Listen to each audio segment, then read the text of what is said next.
And that looks about right. Okay, perfect. Sorry, guys. Didn't see you there.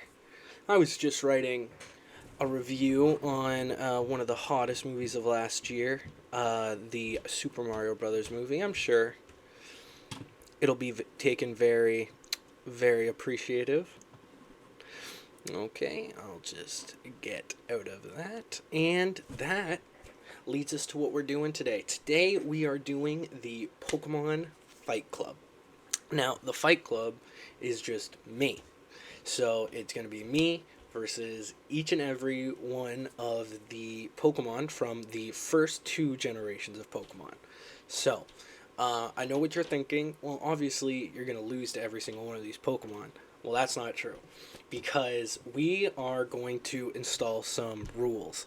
So, there's two main rules that I thought really took into account the type of fighting that I had in mind. Okay? So, we're going to be looking at these as our baseline rules.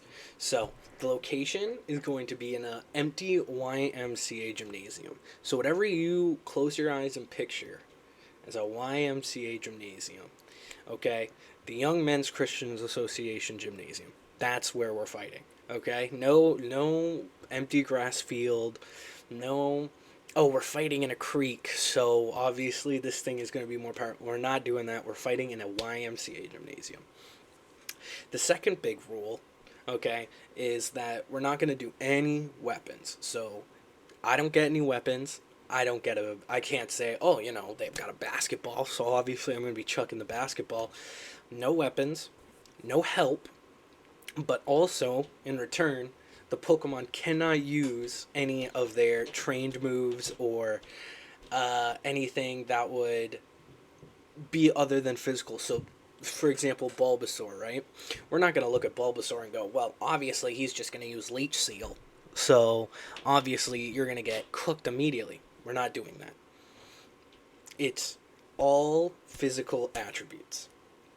So, let's take a look at Bulbasaur to start, and hopefully it'll start to make sense a little bit more as I'm going through it. So we're looking at Bulbasaur, right? We're looking at Bulbasaur. For some time after its birth, it uses the nutrients that are packed into the seed on its back. Doesn't matter, in order to grow. That means it's a little guy, okay? I mean, 2'4". I have friends that are taller than that, and they're pretty short, okay? The weight, we're looking at 15 pounds. I don't know, 15 pounds is definitely a picking up and chucking weight. It is definitely a over the top type weight, okay? Now, Bulbasaur, I don't think stands a chance if we're really looking at it. Like, we're going to look at a couple of things. I think the main two things are going to be, can I stomp this thing? Yes, I can stomp a Bulbasaur. That's going to be rough for the Bulbasaur. Can I pick up and can I go whoosh? I can do that. Can I pick it up and go whoosh? I can do that.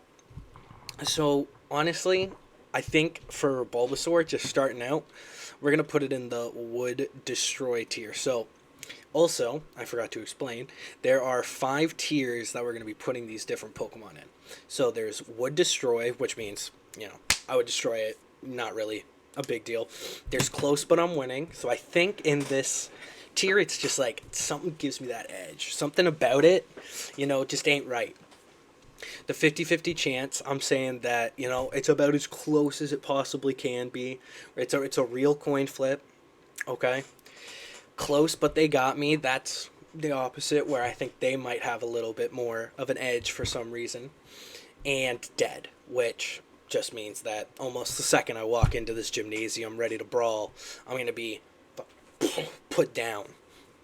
So, we're going to be taking a look at the first 2 generations worth of Pokemon. Now, it looks like a lot, but a couple of these I feel like are just going to be easy Would Destroy or easy I'm dead. So, in the grand scheme, I think that these 3 right here, Close But I'm Winning, these 3 right here, these are going to be the difference makers, okay? So, Bulbasaur, Would Destroy, I'm just, that's it. That's it for the Bulbasaur. So let's go to the next one. So now we're looking at the evolved version of Bulbasaur.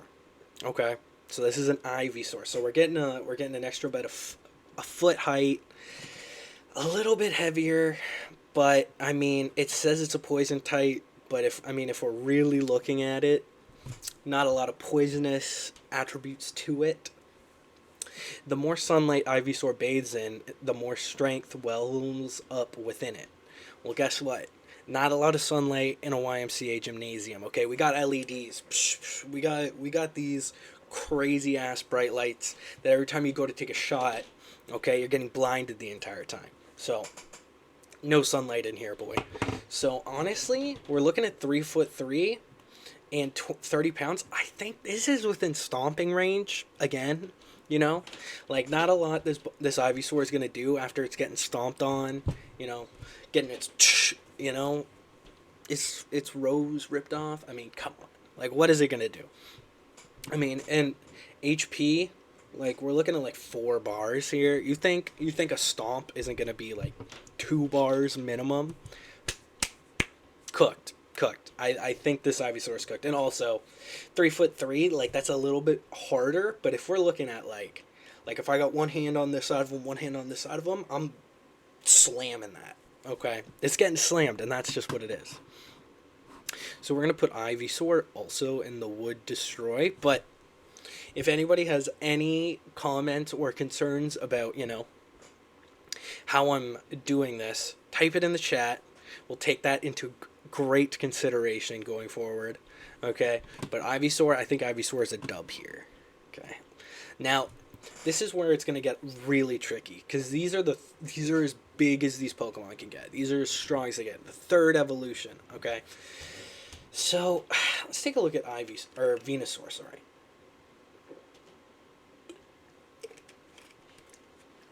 So if we're looking at Venusaur, okay. While it basks in the sun, it can convert the light into energy.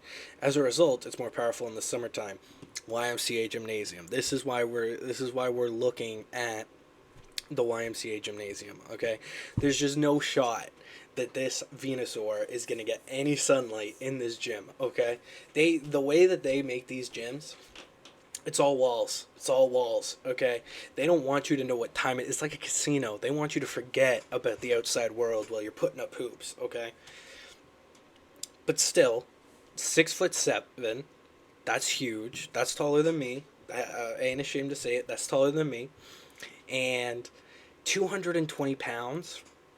I don't know. It looks tough. I mean, this dude's got some claws on him. He's got some teeth. I mean, theoretically, I'd like to think that I could, get behind, get to the back. But I have a feeling that there's just no shot that that's going to be something I'm going to be able to do. But I mean, yeah, no. Venusaur, I think, tanks me. I'm not going to say I'm immediately dead.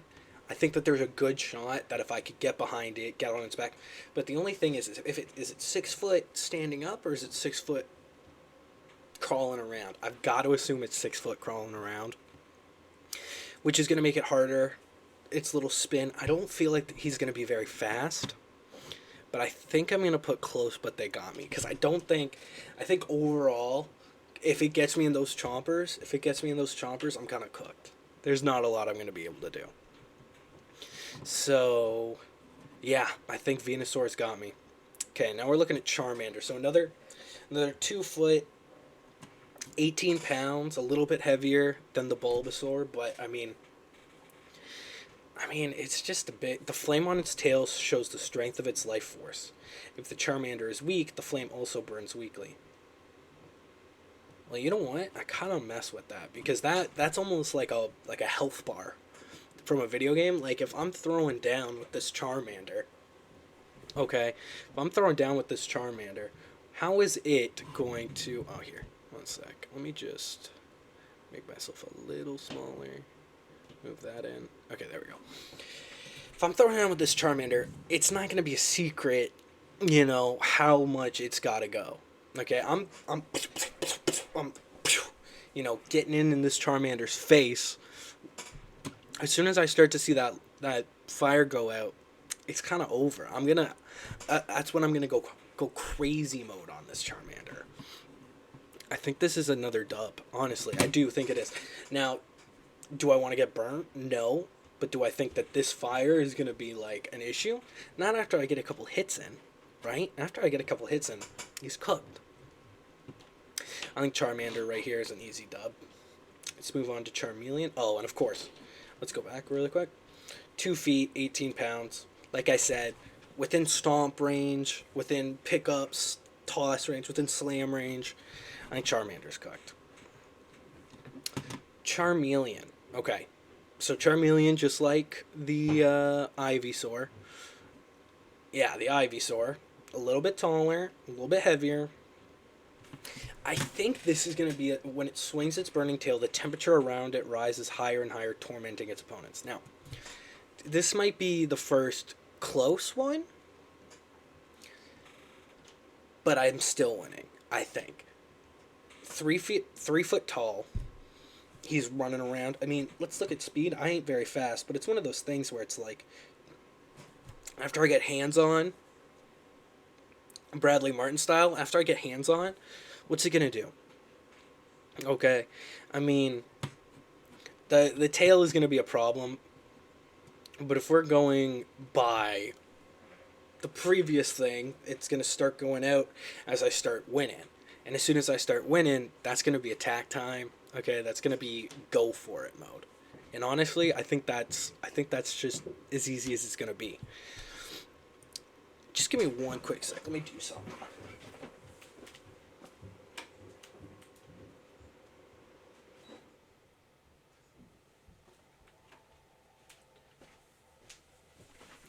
There's a good chance that didn't matter at all, but I just wanted to turn off anything that could be rattling around on the mic. So, yeah, Charmeleon, honestly, I think it's going close, but I'm winning. If it gets me a couple times with that tail, sure. Still easy stomping range, exactly. I mean, what's it going to do? And if it's 42 pounds, I'm not going to lie, I can pick up 42 pounds over my head. I feel like Charmeleon, I feel like this is just another easy dub. Not an easy dub. Because if he gets that tail, like, in my eyes, what am I going to do? I'm cooked. But if I'm, like, careful about it, I feel like I'll be okay. Let's go to Charizard. Now, I don't think this one I'm going to need to spend much time on. I think this is an immediate dead. The first. 5 feet tall, 5'7". Dude, how am I taller than a Charizard? I thought Charizards were, like, huge. Maybe if I'm going, like, mono a mono, but this motherfucker can fly. He's only flying around the YMCA gymnasium, but 200 pounds. Could body slam him. But that tail, if Charizard becomes truly angered, the flame at the tip of its tail burns in a light blue shade. I feel like I'm fucked. I feel like I'm cooked. No stomping, no slamming, as soon as he gets me in those chompers right there, he's gonna be flying in, dive bombing me. Okay, I think I'm cooked. I think I'm cooked out of my mind here. There's just no shot. That's all right. That's all right. So dead. That I lose to the giant dragon. Who knew? Squirtle. I think this is another quick one. After birth, its back swells and hardens into a shell. It sprays a potent foam from its mouth. That's crazy. I had no idea. Category, tiny turtle. It's a foot tall. Dude, I'm dribbling this guy between my legs. For real. Like, I don't know what. Squirtle might be the most would destroy so far. I mean, no HP, no attack. Like, what's it going to do? Squirtle, it's gonna fucking and like hit me in the ankles, bro. You're foot tall. Yeah, that's no shot. That's the biggest would destroy, I think. So the Bulbasaur at least was like 2 feet tall. Dude's a foot tall. Bro's 12 inches tall. Cooked beyond belief.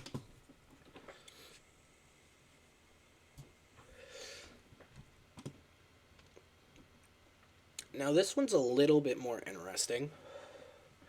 So, if we're looking at War Turtle now, he has War in his name. Kind of crazy. He's got some sharp bits, some teeth on him. 3'3". I think I'm stomping this dude out. I think I'm stomping this dude out. You know, like, I don't know, like 3 feet isn't as short. It grows at 2 feet between evolutions. That's, I think, the biggest one we've seen so far, besides the Ivysaur to Venusaur. But still, I think this is another dub. I don't even think this is a close, but I'm winning. I think this is just a dub. This is just like a little dude. This is just a guy. You know, anybody bites me, it's gonna hurt. You know, this guy's gonna bite me, it's gonna hurt, but it's not gonna do. I mean, those bad boys are sharp, but I'd rather fight this guy than a dog. You know, I feel like I've cooked War Turtle for real. Let's move on to Blastoise.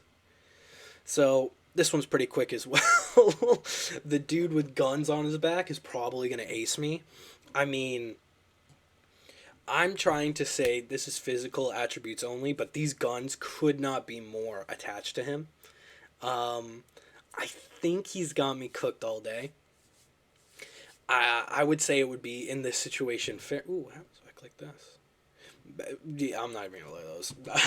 Yeah, I'm cooked. I think I'm cooked.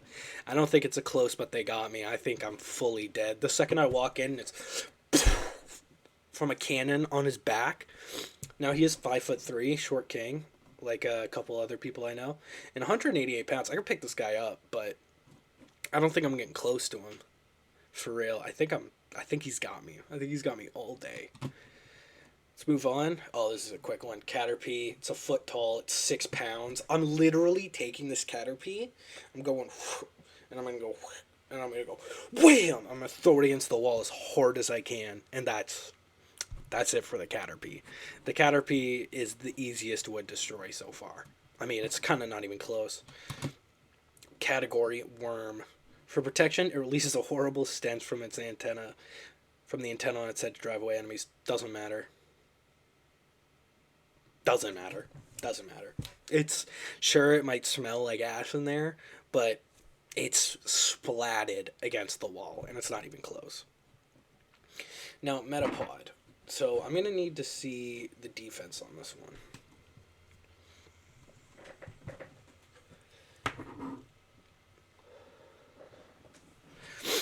So it's a cocoon. It is waiting for the moment to evolve. At this stage, it can only harden, so it remains motionless to avoid attack. If I walked in and someone was like, yo, this is life or death, you have to beat this thing, you have to kill whatever's in this room, and it's a shell with eyes not moving in the middle of the YMCA gymnasium, I think I've got it all day. I mean, what? I could pick this thing up, slam it against the ground as many times as I want, and it just won't move. This is actually the worst one, I think, so far, because at least this guy's going to smell bad. You know, these guys will bite me. This thing is doing nothing. Nothing at all. This is the easiest one so far. Okay, Butterfree. How big is a Butterfree? So, it loves the nectar of flowers and can locate flower patches that have even tiny amounts of pollen. Well, there ain't no flowers in the YMCA gymnasium. Okay, and I mean, it's flying. That's going to make things a little bit more complicated. But as soon as I Bradley Martin get my hands on him, that's it. That's it. The Butterfree is cooked. The Butterfree is toast. You know, it's just going to take one try, I feel like, to go, and the wings are gone. Okay. I think that's an easy dub. That's another easy dub for the Juice Man. 70 pounds, that's it. Weedle. A foot tall, 7 pounds. Beware the sharp stinger on its head. Okay. It hides in grass and bushes where it eats leaves. Guess what? No grass or bushes in the YMCA gymnasium. Now, I know what you're thinking. The YMCA gymnasium, that's such a like advantage to have. In a YMCA gymnasium, these dudes got me so much harder than if we're like in a field where I can like really get around. Weedle, cooked. Weedle's cooked. Weedle, you're getting pulled apart, Weedle. 7 pounds, a foot. It's a hairy bug. I don't see no hair on that. Drip check? Drip check?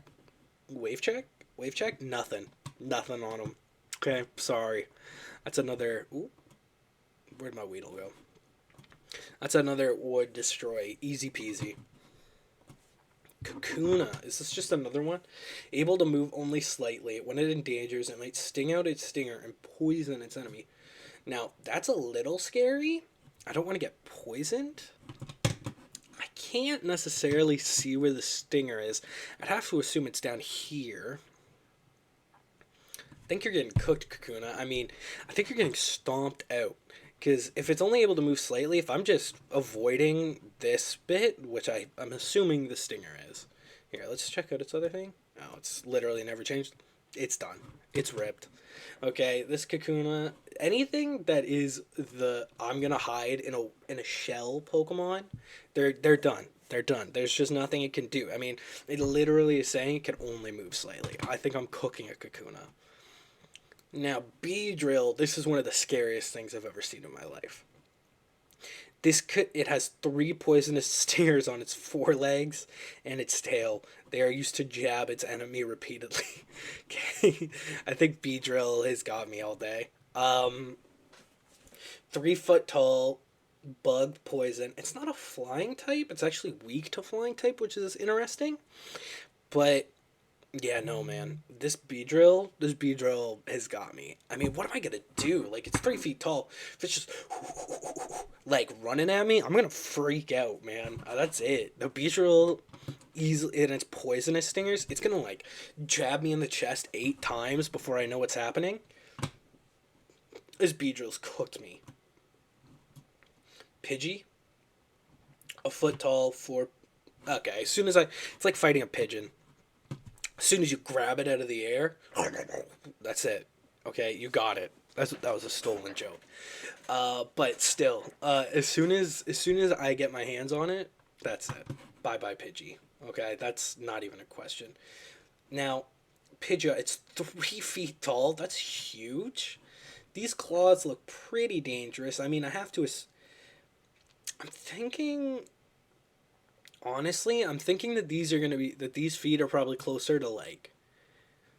Not talons. I mean, I think it can use a scratch. Or cut. No, I can't use cut. I think it scratches. And you know what? A scratch would be not nice. And its speed is pretty high, but it is just another one of the 3 feet. That's a big ass bird. I think, you know what? I think it's close, but I think I'm pulling the dub there. I feel like as long as I'm doing this, if it's not getting my throat or my eyes, I think I'm okay. I don't see a lot of ways that a Pidgeotto is going to take me out here. No, a Pidgeot. 4'11"? Jeez, taller than some of my buddies, bro. That's crazy. 4'11", an almost 90-pound bird. That's a big-ass bird. The Pokemon flies at Mach 2 speed, seeking prey. Okay, I think it's close. Okay. Its large talons are feared as wicked weapons. Yeah, I think it's close, because it's one of those things where if it beelines into the YMCA gymnasium floor, everyone's fallen on one of those before. It hurts like a bitch. And I feel like if I were to pounce on it, just like really get it down, I think I got the Pidgeot. You know what? This might be our first 50-50 chance. Because I think if I... But Mach 2... I can't say that I'm going to be able to interpret a Mach 2 speed bird. 4'11" bird. That's huge. Okay, I think it's close. Because I think there's like a slight chance I could pull out the dub on this one. But I don't. I think they got me all day. Okay, Rattata, another easy one. I'm grabbing its tail. Rattata, not even a challenge. We'll chew on anything with its fangs. Yeah, whatever. Doesn't matter. I'm stomping it. Raticate. 2 feet tall. A 2-foot tall rat would actually be like freaky. That shit would be kind of scary. I can't lie. But what's guts? Oh, it makes it stronger. Doesn't matter. That's a stomp. Or it's a slam ball fucking what are those called? You know, the ones that land flat? Imagine that, but a giant rat. I'm picking it over my head. I'm just going, and it's hitting the ground. I mean, come on. What is this Raticate gonna do? Maybe if it bites me, but I don't think I'm gonna give it the chance to bite me. Okay. Spearow. Inept at flying high, however, it can fly around very fast to protect its. It's a category tiny bird, bro. Oh, I forgot to move this guy in here. I think it. I think I got it. I mean, dude, like, I think this a foot tall, like 12 inches. It's like fighting a big pigeon, or like a big, I guess sparrow, right? Sparrow. Like, I got it. What's a sparrow gonna do to me? Here, let's take a look. Sparrow. Dude, these things, are you kidding me? Cooked. Not even close. Cooked. Oh, this thing actually looks messed up. A Pokemon that dates back many years. If it senses danger, it flies high and away instantly. Now, genuinely, I think that means that I'm at a slight advantage. Because if I start pulling a bit of a dub on this Fearow, I think it's going to try to get away. There ain't no way to get out of a YMCA gymnasium. Let me tell you. Okay, I think I've got it. I think I've got it cooked. I think it's closer. Because if this dude, its category is literally beak. I think if it gets me with that honking beak, I'm going to be in trouble. But I think I got it. I think this Fearow is toast. For real. I don't think there's a lot it can do. But, like I said, if it... Nothing I can do with a fucking beak in my throat. Ekans, you guys want to hear a fun Ekans fact? Snake backwards. Bring that one up at your next trivia night. It can freely detach its jaw to swallow large prey whole. It can become too heavy to move, however. It's 6 foot length. It doesn't look like it has teeth. It's a poison type. I think this is another... Ooh, I think this is another close, but I'm winning.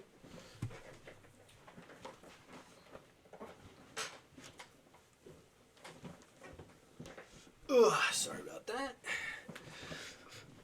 I think this is another close, but I'm winning. I mean, it doesn't have teeth. Sure, it's gonna get around me, but it's one of those things where, like with most snakes, if you can get it by the head, by the back of its neck, just like get it in there, or maybe even like it doesn't have teeth, bro. If I'm grabbing that snake, if I know a snake doesn't have teeth, and it wraps around my arm, I'm just going. Like I'm taking it wrapped around my arm and I'm just karate chopping my arm into the ground as hard as I can until it like lets go and then it's stomped. And it's stomped. Now, Arbok. Cobra spelled backwards. Another one for you. The pattern on its belly appears to be a frightening face. Well, I don't think in this situation there's much. 11 feet? Guy, this dude's got me. Like, this is a huge cobra. This is a huge snake. And I really don't think there's anything I can do against it. I mean,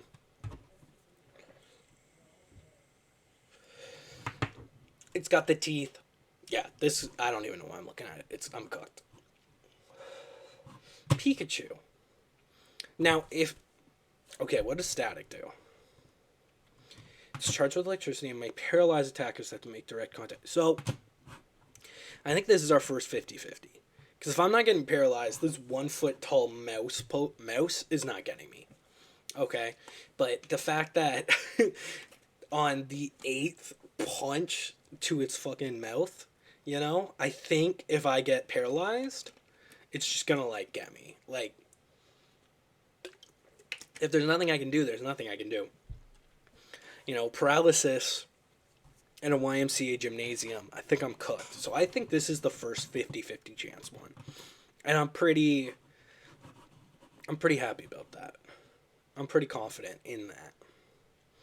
Raichu. Its tail discharges electricity into the ground, protecting it from being shocked. Well, I can't shock things. Also static. I think this is going to be the same way with a lot of these static Pokemon.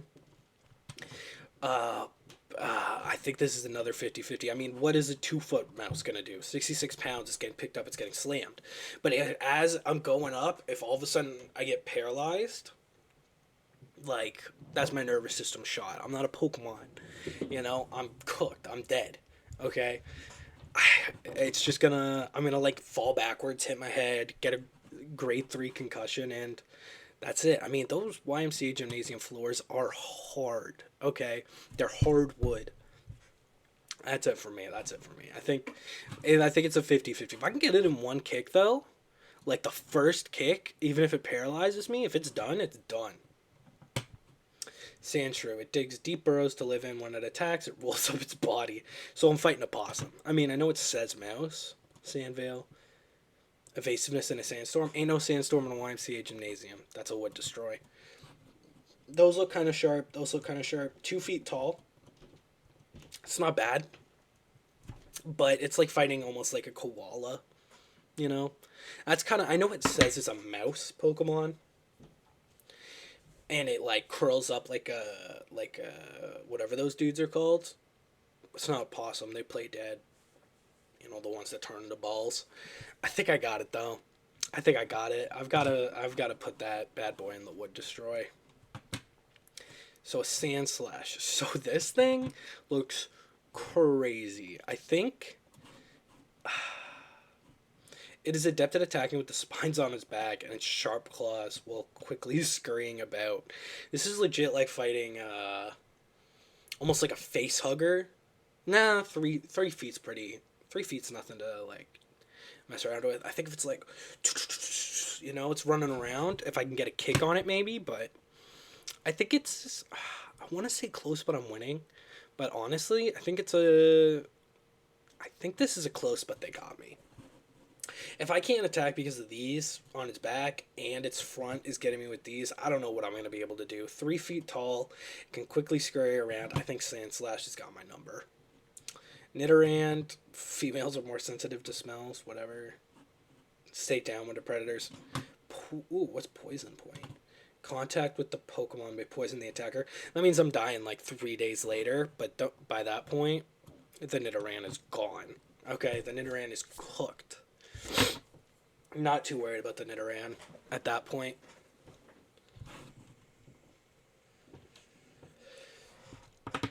The horn on its head is atrophied.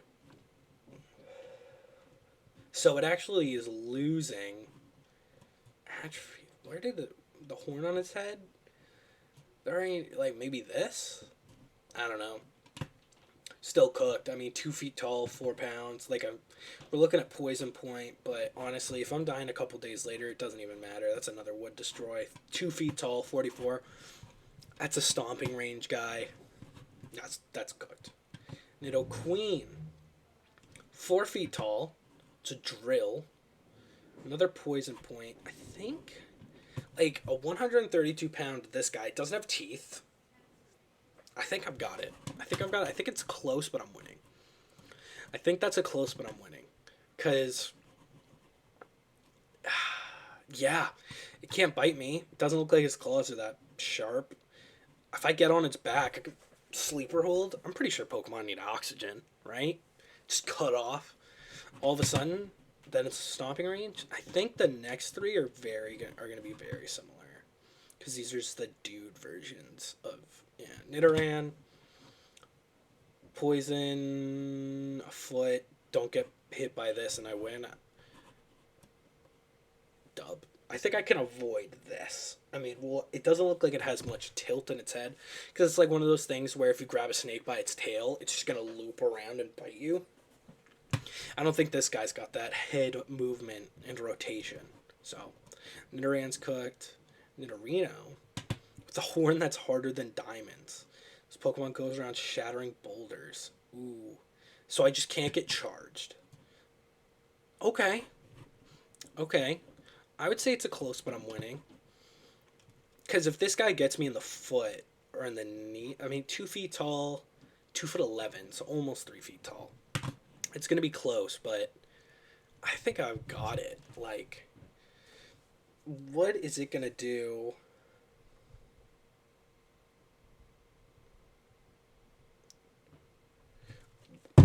what's it gonna do? I think if it's charging at me and I see that horn, I'm not gonna try to tank it. You know, I think I've got it. I think I put it in a close one I'm winning. Yeah, because if it gets me in the, if I like slip and it gets me in the chest with this thing, cooked. But I don't think that's happening. I think it would, so that's why I gotta say it's close. Nidoking. When it goes on a rampage, it's impossible to control. But in the presence of a Nidoqueen, it's lived with a long time. Nidoking calms down. Hmm. Huh, says a lot about our society, but I understand. 4 feet tall. I mean, if it's really pissed all the time, it's gonna get me with this. I honestly, I think it's a close, but they. If you guys think differently, I'll put it in dead, but I think I'm gonna put it in close, but they got me as of right now. I don't feel like there's a lot that I'm gonna be able to do against a 4 foot tall. I mean, same thing if I can get behind it, maybe. But look at that. That that's gonna be a rough situation. Clefairy, Q Charm, me infatuate attackers. Not too worried about that. Magic Guard can only take damage from attacks. Not too worried about that. Clefairy's cooked. Clefairy's cooked all day. Clefable, so just a bigger one. Said to live in the quiet remote mountains, this type of fairy has a strong aversion to being seen. Well. Oh, I have verified chat on. I don't know why that is. Let me take a look. Yes, I can turn that off.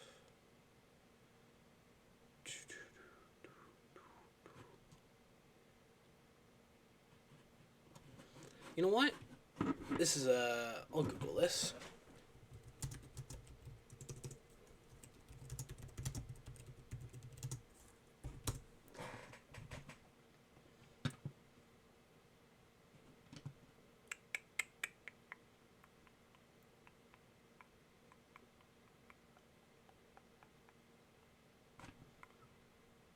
Oh, okay, I can do this. Also, I'm dead to Nidoking. Facts.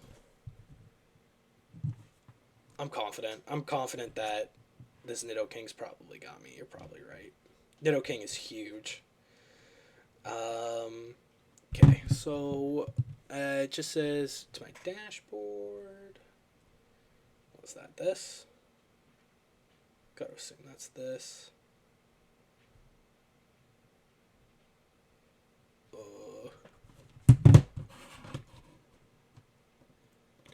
We're just taking a half second to be able to allow for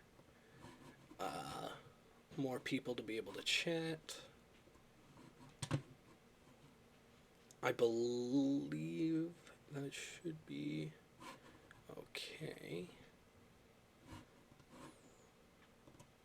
Settings, moderation, and then what?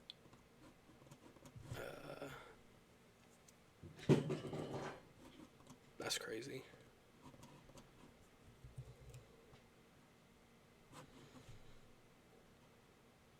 There we go. That should do it. And then if I... Okay. That should just do it. If you guys want to type in the chat, let me know if you think if it ends up working. I would appreciate that. I have made the switch, though. Email verification is off. Phone verification is off. So all should be good now. I will refresh the stream. Maybe that'll do something. I mean, I don't know why it would. But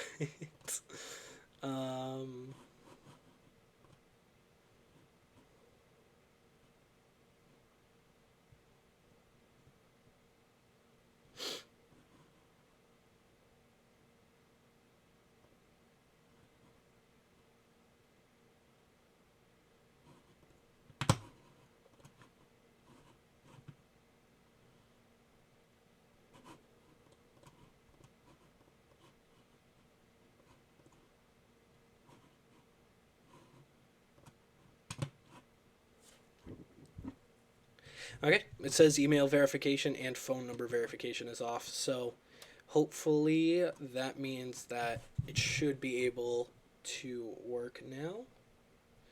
I'm just going to double check, and then I'm going to have to, and then I'm going to move forward. And I'm going to move forward. So we're looking at Clefable, right? So, I mean, Clefable's not that big of a challenge. I have to think. I mean, Clefable's kind of just a bigger version of I think it was Clefairy that we just looked at. Honestly, cute charm. Physically, this thing isn't doing anything to me. I think that's an easy wood destroy. I think that's a simple, easy wood destroy. Let's go to... Oh, yeah, Clefairy. It's so right there. Let's go to Vulpix. I said let's go to Vulpix. If it's attacked by an enemy that is stronger than itself, it feigns injury to fool the enemy and escapes. That's... Besides, like, Metapod, that might be the easiest one so far. That's kind of crazy. Doesn't seem like anything that I'm going to be worried about. Ninetales. This is a big dog. The first of, I think, many big dogs. Some legends claim that each of its nine tails has its unique type of special mystical power. Well, guess what? You don't get to use powers, just like how I don't get to use a baseball bat. So, I think this is a close, but I'm winning. I mean, it's a 3 foot tall, 45-pound dog. It's like a regular dog. I think I'm putting it down. Not like that, but you know what I mean. So Jigglypuff. It can sting me to sleep. It can lullaby me, which is scary. But if we're looking at how lullaby works in, like, Smash Bros., after one lullaby, if I get hit, then I'm back up. Right? So I'm going to assume that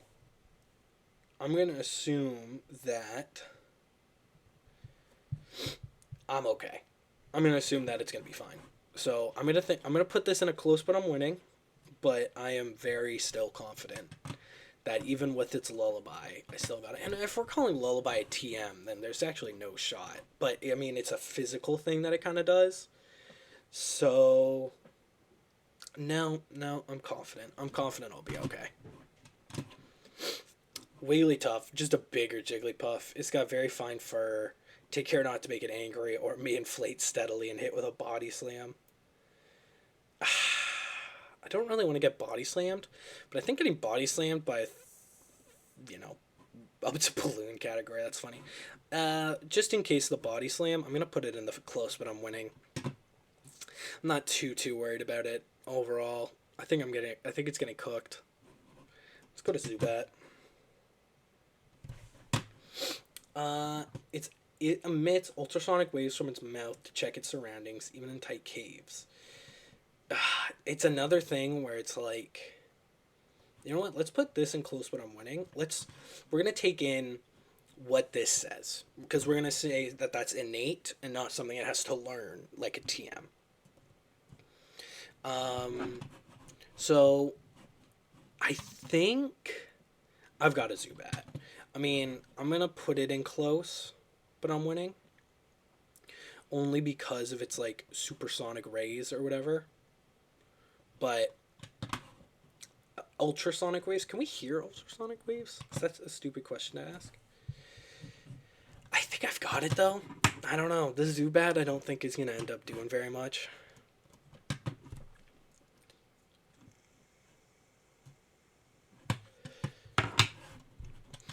I think the Zubat is cooked. Now, Golbat, wait, does Zubat have teeth? It's got shitty teeth. It's one of those things where as soon as it gets locked into my arm, if I'm just going at it, I've got it. Now, a Golbat is 5 feet, which is huge. It loves to drink other creatures' blood. It's said that if it finds others of its kind going hungry, it sometimes shares the blood it's gathered. That's weird. I think this is another close, but I'm winning. I don't think that like a 5 foot tall Golbat. I mean, that's four teeth.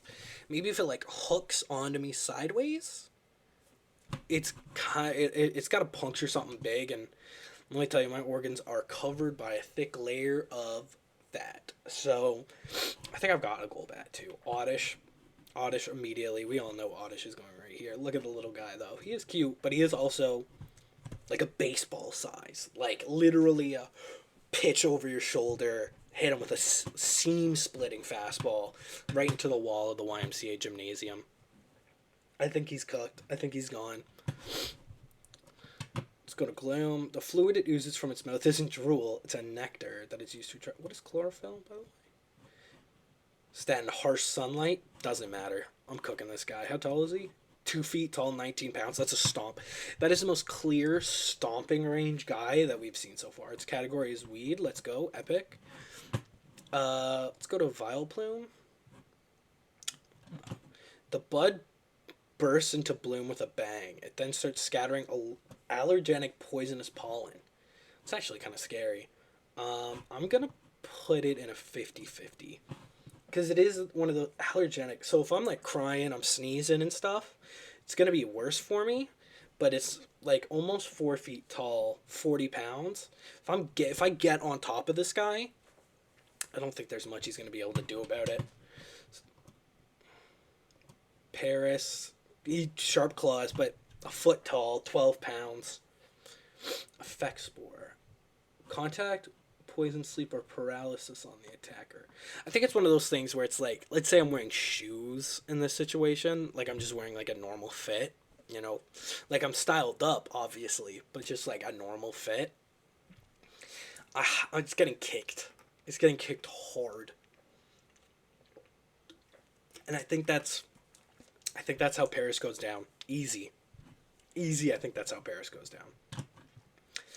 Parasect. The bug host is drained of energy by the mushroom on its back.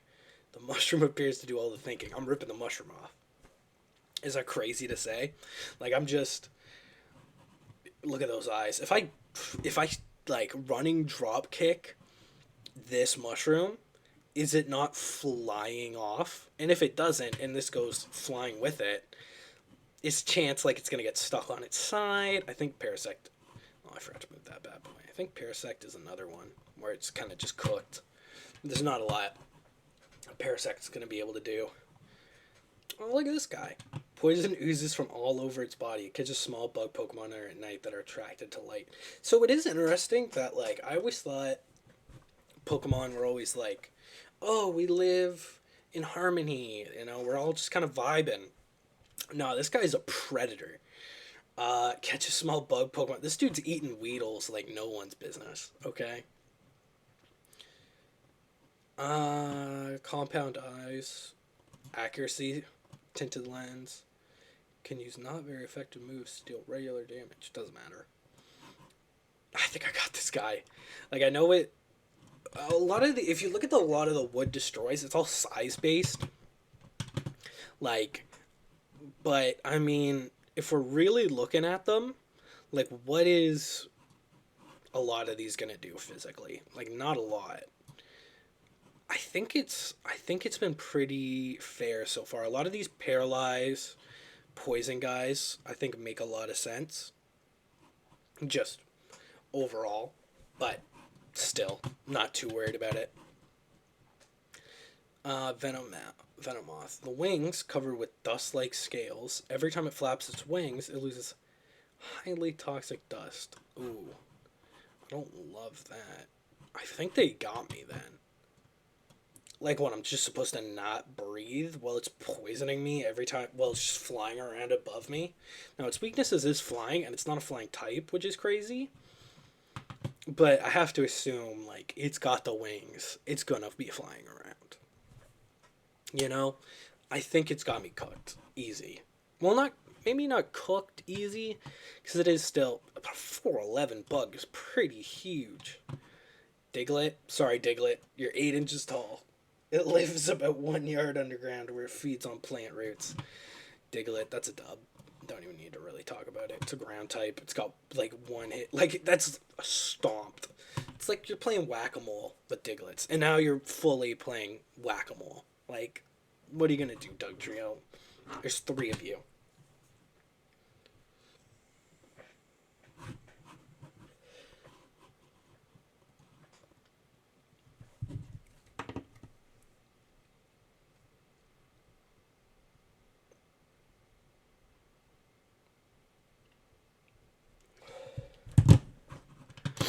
Um, what I might do really quickly is just restart the stream because I want to make sure that people can chat, and there's only four people here.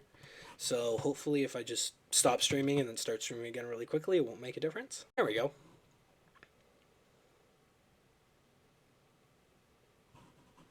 There we go. So hopefully that means that the, you know, new settings that I hit are going to actually be fixed and people can chat as they'd like. So we're looking at Meowth now. All it does is sleep during the daytime. At night, it patrols its territory with eyes aglow. It's a scratch cat. Pick up an item. Yeah, it doesn't matter. Technician. Powers up weak moves so the Pokemon can deal more damage with them. I don't know what that means. In this context, I don't know if that means him or if he's fighting with another dude, but I think I got him. I mean, it's a foot tall cat, 9 pounds. I think that's another dub. Now, Persian, though, it's going to come down to a height and weight here. Because although its fur has many admirers, it's tough to raise as a pet because of its fickle meanness. I think it's close, but they got me. It's like literally looks like I'm trying to fight a panther here. And you know what? My buddy's got a cat that's low-key, like, also an attack cat, and he loses fights to it all the time, and it's not 3'3". Okay, so I think I'm getting cooked here. I think I'm getting mad cooked here. Psyduck, it is constantly racked by a headache. When the headache turns intense, it begins using mysterious powers. I'm just pop, pop, pop. The Psyduck's got no shot. I mean, Psyduck, that's a wood destroy all day. It's 2 feet tall, 43 pounds. It's damp. Okay, that doesn't make a huge difference. When it swings at full speed, so now I'm fighting like a 5'7" monster if I'm fighting a Golduck. Now, I think this is about probably a 50-50 chance, but it is a little bit more like, I don't know. I'm going to say it's let's go. I don't know. Its claws look really sharp. Its claws look fucked. Its feet look fucked. If it's like got any kind of like a sense of yes, I'm gonna jump on you and scratch you all up. Like, yeah, it's got them claws. It's not really. And then you know what? There is somebody out there who's about 5'7", 168 pounds, 169 pounds. They don't even have claws, and they're still like kind of a little bit of a menace to try to like get on. So I'm going to say it's probably closer to a 50-50 chance on this one. Depends on how like actually strong it is, but we'll see. Yeah, you know what? Actually, it does have stats down here. Ooh, that's not awful. Attack, defense, special attack. Yeah, I think it's a 50-50 because if I'm a big guy. If I get my weight on that, I think that's it. Mankey. It's a foot tall. It's a pig monkey. That's kind of crazy. It lives in groups in the treetops. If it loses sight of its group, it becomes infuriated by its loneliness. Well, this is a 1v1, so it can be as pissed as it wants. But I think if I'm taking on a Mankey, it's like a little monkey that doesn't have claws or a mouth or teeth. Because if you think about it, you're fighting a chimp, right? What are you afraid a chimp is going to do? Eat your face. True. Mankey doesn't have a mouth. Right? I think I've got a Mankey.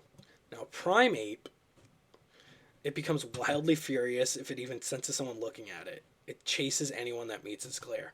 So this is like a rush down, throwing hands. 3 feet tall. It's also a pig monkey. Can't fall asleep, doesn't need to. If I hit it really hard, it's going to get really mad, but. And it's always angry. I think this one's going to be closer to a 50-50 chance. I've got to assume that it's like full monkey anger, but no. And it's going to be punching the shit out of me. But if I can, it doesn't have teeth, doesn't have claws. It can't scratch me. It can't like mount me. Not what I meant. It can't like jump on me securely to like put me in a choke. I guess if I'm taking a couple shots to the back of the head, it's going to be rough, but I think I got a prime. I think if primate is closer to a 50-50 than a destruction. It has a brave and trustworthy nature. It fearlessly stands up to bigger and stronger foes. Cooked. I mean, come on. It's 2 feet tall. It's a 40. I'm fighting a dog. I think I could take down a 2 foot tall dog. It's not very strong. I mean, this is easily. I could pick this dude up. Sure, it might get me. It might bite me, but it is like I could pick it up and go and then slam it. You know? I think I got a Growlithe. Now, an Arcanine, though, these dudes are huge. 6 foot tall, 341. I think I'm dead. It is a legendary Pokemon, which I didn't know about. Are Growlithes legendary? No, it's a puppy. Then whatever. Yeah, an Arcanine. I think an Arcanine's got me all day. I don't think there's a lot I can do. I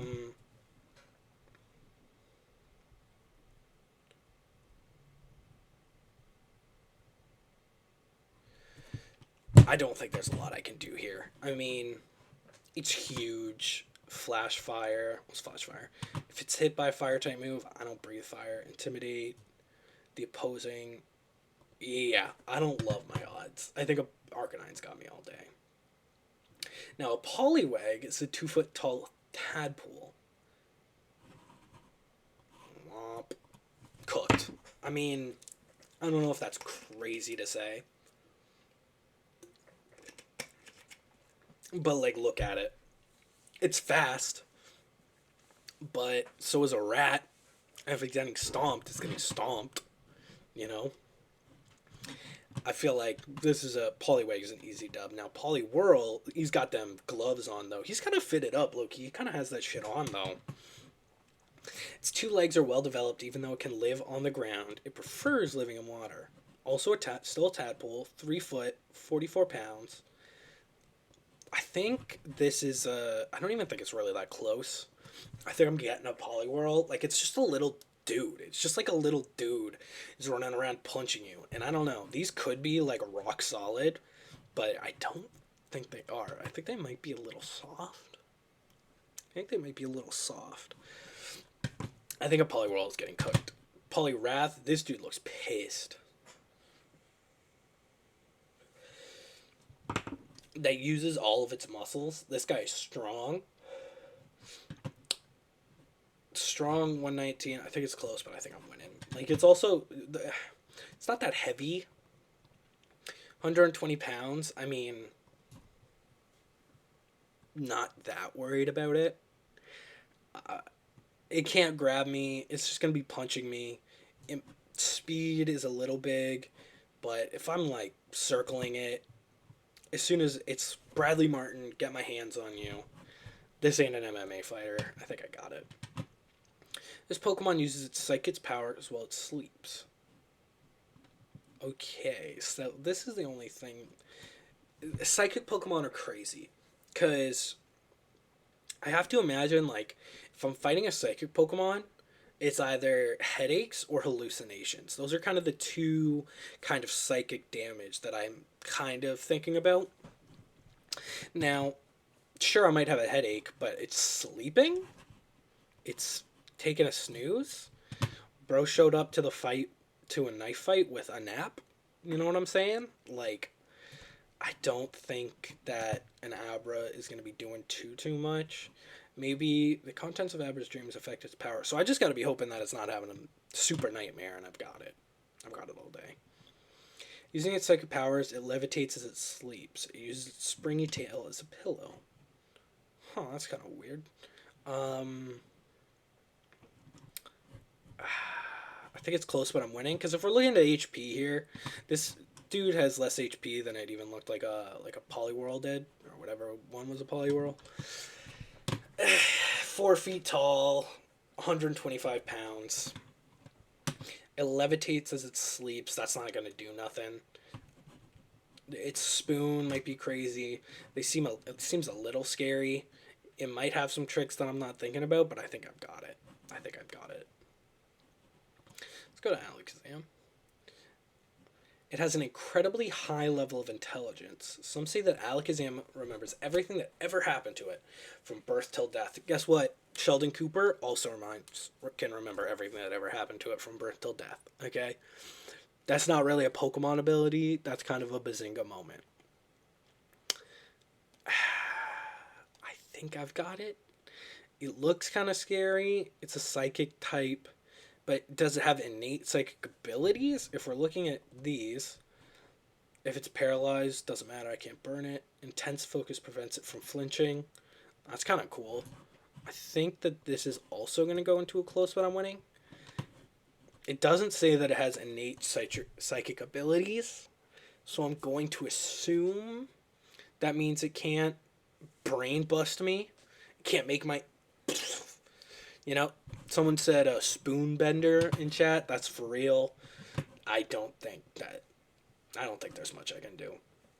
Now these dudes, its whole body is composed of muscles. Even though it's the size of a human child, it can hurl 100 grown-ups. Well, okay, you got me. I mean, it literally is saying, I'm cooked. Category superpower. So I'm fighting a little like. I'm fighting Ryan from The Boys. Okay, cooked. I thought there would be more talking about it. This is also... These are kind of not even close. And you know what? It's so powerful. It has to wear a power save belt to be able to regulate its motions. Superpower 411. Thought these dudes were taller. Can't lie, but I guess that's short king shit right there.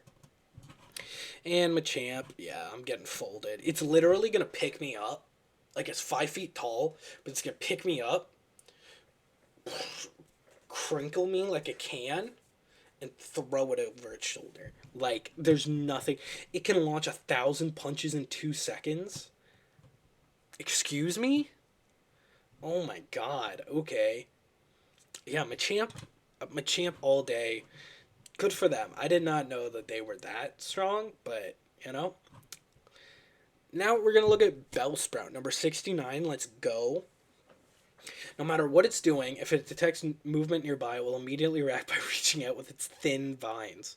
Doesn't make me very confident. I think it's stronger in the sunlight. Ain't no sunlight in the YMCA. For real. Yeah, deleted. There's nothing a Bellsprout is doing. Okay. And a Weeping Bell, yo, get ready. Smash? I mean... Even though it's filled with acid, it does not melt because it oozes a protective layer. Oh, it's filled with acid? Okay, that's not ideal. I guess if I can get get a good grip on that, it's 3 feet tall. That's huge. Easy smash still, facts. If I can get 2 hands on that end, just start swinging him around, I think this is like a close, but I'm winning. But the acid does make me a little bit more nervous. It lures prey into its mouth with this nectar-like aroma. The helpless prey is melted with the dissolving fluid. So in the Pokemon universe, we're saying there could be a Psyduck just walking around chilling, be like, "Yo, what's that smell?" and then get melted alive. I had no idea.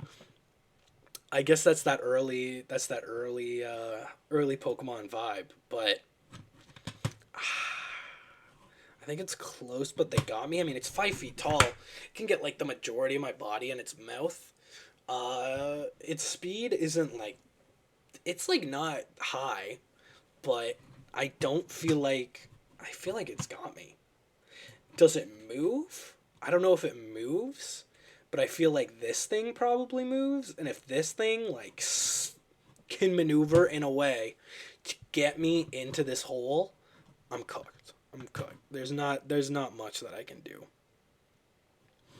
Tentacool. Now these guys, I don't know if you guys knew this, but there is a famous Pokemon episode that came out that they had to remove. They had to take off the air because of some events that went down pretty close to when the episode came out. So I'll pull that up in a second. But a Tentacool, when the tide goes down, they can be found left behind on the shore.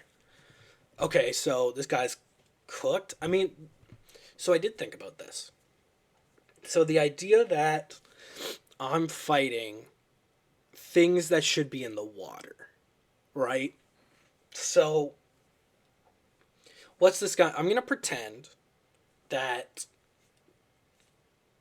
I'm going to have to pretend in this situation that these guys can function out of water. I'm just going to have to. Because if I'm just sitting in the corner of the YMCA gymnasium waiting for this thing that can't like live at a it's not fun. These things look kind of strong. What's liquid ooze? The strong stench damages attackers that use HP draining moves. Well, I don't use HP draining moves. I can't take its life and put it in me. So, I think this is a close, but I'm winning. I think this is a close, but I'm winning. But who knows? Nah, I know. I do know. I think I've got it. Now, Tentacruel. On the rare occasion that large outbreaks of Tentacruel occur, all fish Pokemon disappear from the surrounding sea. So, really quickly, let me show you guys something. Tentacruel.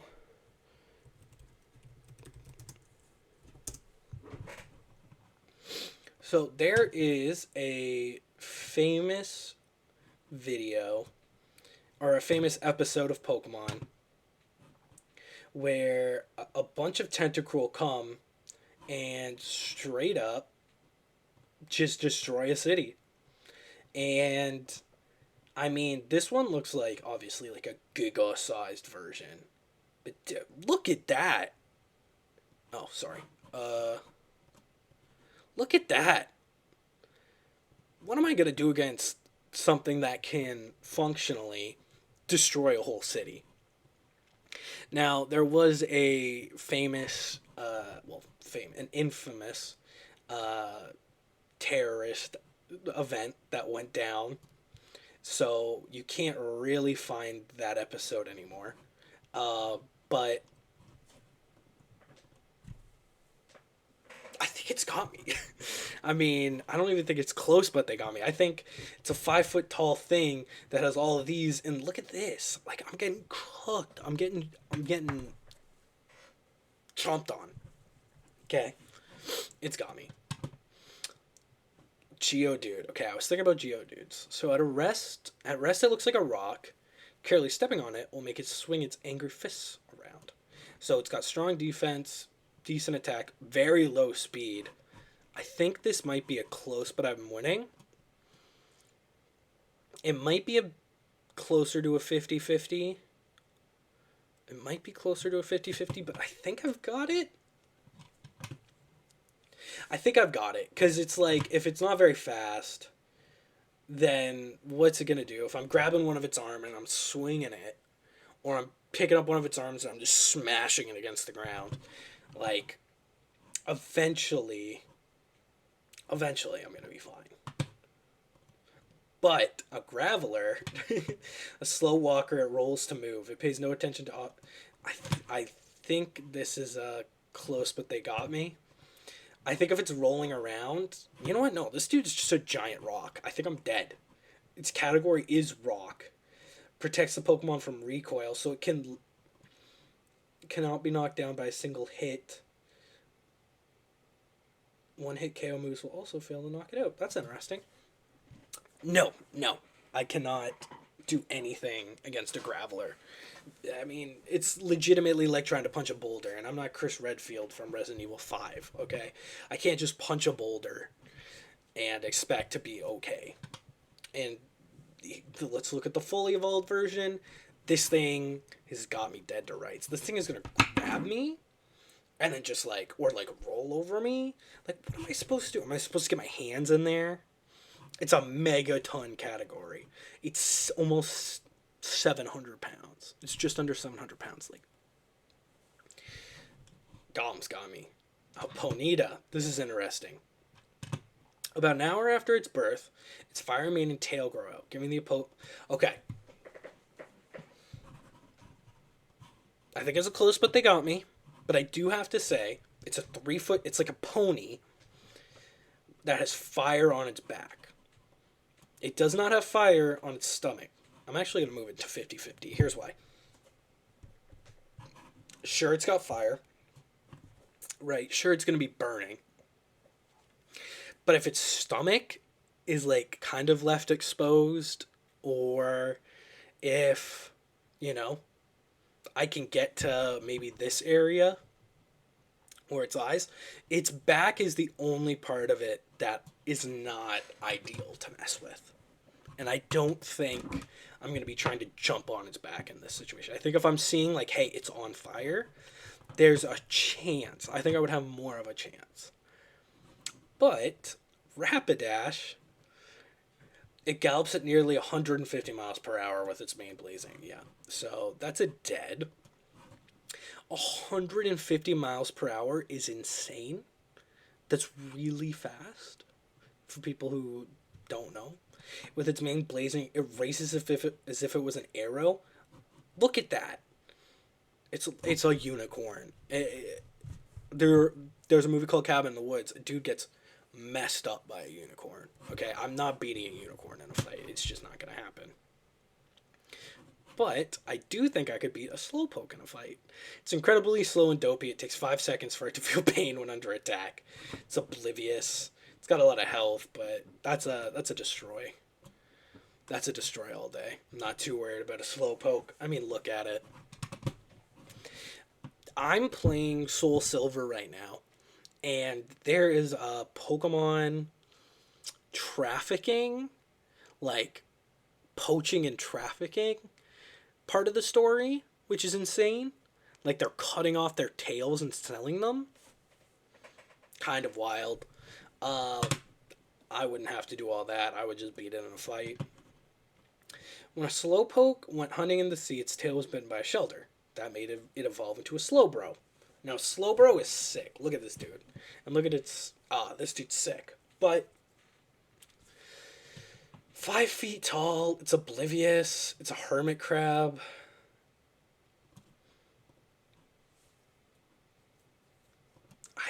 You know what? I think it's a close, but I'm winning.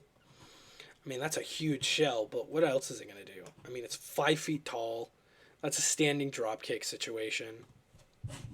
I think I've got this Slowbro all day. Now, Magnemite. The electromagnetic waves emitted by the units at the side of its head expel anti-gravity, which allows it to float. So what? Do I just have to, like, rip its magnets off? It's a magnet, and it's floating not very high up. It's not very fast. I think I'm just destroying this thing. It doesn't look like it's... Like, what is it going to do? Fly into me really hard? I'm not too stressed about a Magnemite. Now, Magneton. 3 Magnemites are linked by strong magnetic force. Earaches will occur if you get too close. So that's going to hurt. I think it's a close, but I'm winning, though. Because these 3 together... They can't really do anything that a normal Magnemite wouldn't do, except there's 3 of them. Not stressing too hard about it. Farfetch'd. I love a Farfetch'd. These dudes are sick. It can't live without the stock it holds. That's why it defends the stock from attackers with its life. I'm ripping the stock out of this dude's hand, for real. This Farfetch'd is cooked. Duo. Now, these dudes do got beaks on them and claws on them, though. They have the same genes and battle in perfect sync with one another. I think this might be a 50-50 chance. Because I've seen, like, emus before, and emus are, like, kind of scary. Emus are not, like, something to mess around with. And it's a flying type? I don't see this dude flying in a YMCA gymnasium, that's all. I think this is a 50-50 chance, though. I think if I can... It is one of those things where it's, like, focus on one head, figure that out. You can go from there. Okay, I think I've got it. Now a Dodrio, 3 of them? I think a Dodrio's got me. It's 5'11 triple bird. It's got high speed, and now it's 3 hearts and 3 sets of lungs. Though it can't run as fast as a Duo, Dodrio can keep running for longer stretches of time. It's got 3 beaks. I think this is a close, but they got me. I think if we're saying that 2 beaks is a 50-50, a 3 might mean that I'm fully cooked on this one. A seal. Now this is just a 3-foot tall seal. It's a sea lion. The protrusion on its head is very hard. It is used for bashing through thick ice. I'm just dodging that post. I'm not going to stay too long onto something that is a little bit not super nice to think about. It being a seal. A dugong, it sleeps under shallow waters during the day, then looks for good food at night when it's colder.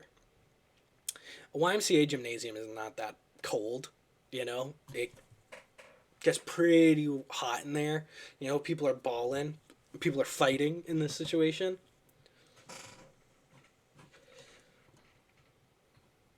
Thick layer of fat, which halves the damage taken from fire and ice type moves. Well, I don't know any fire or ice type moves, personally.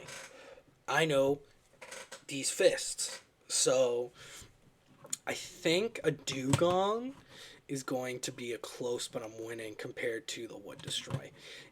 It's 5 feet. It's pretty big, but it is like, if it's kind of just like slopping around on the ground, 2 foot stomp, stomp, stomp. Born from sludge. Genuinely, I think I'm dead, and here's why. I don't think I could kill a Grimer. They gather in polluted places, increase the bacteria in their bodies.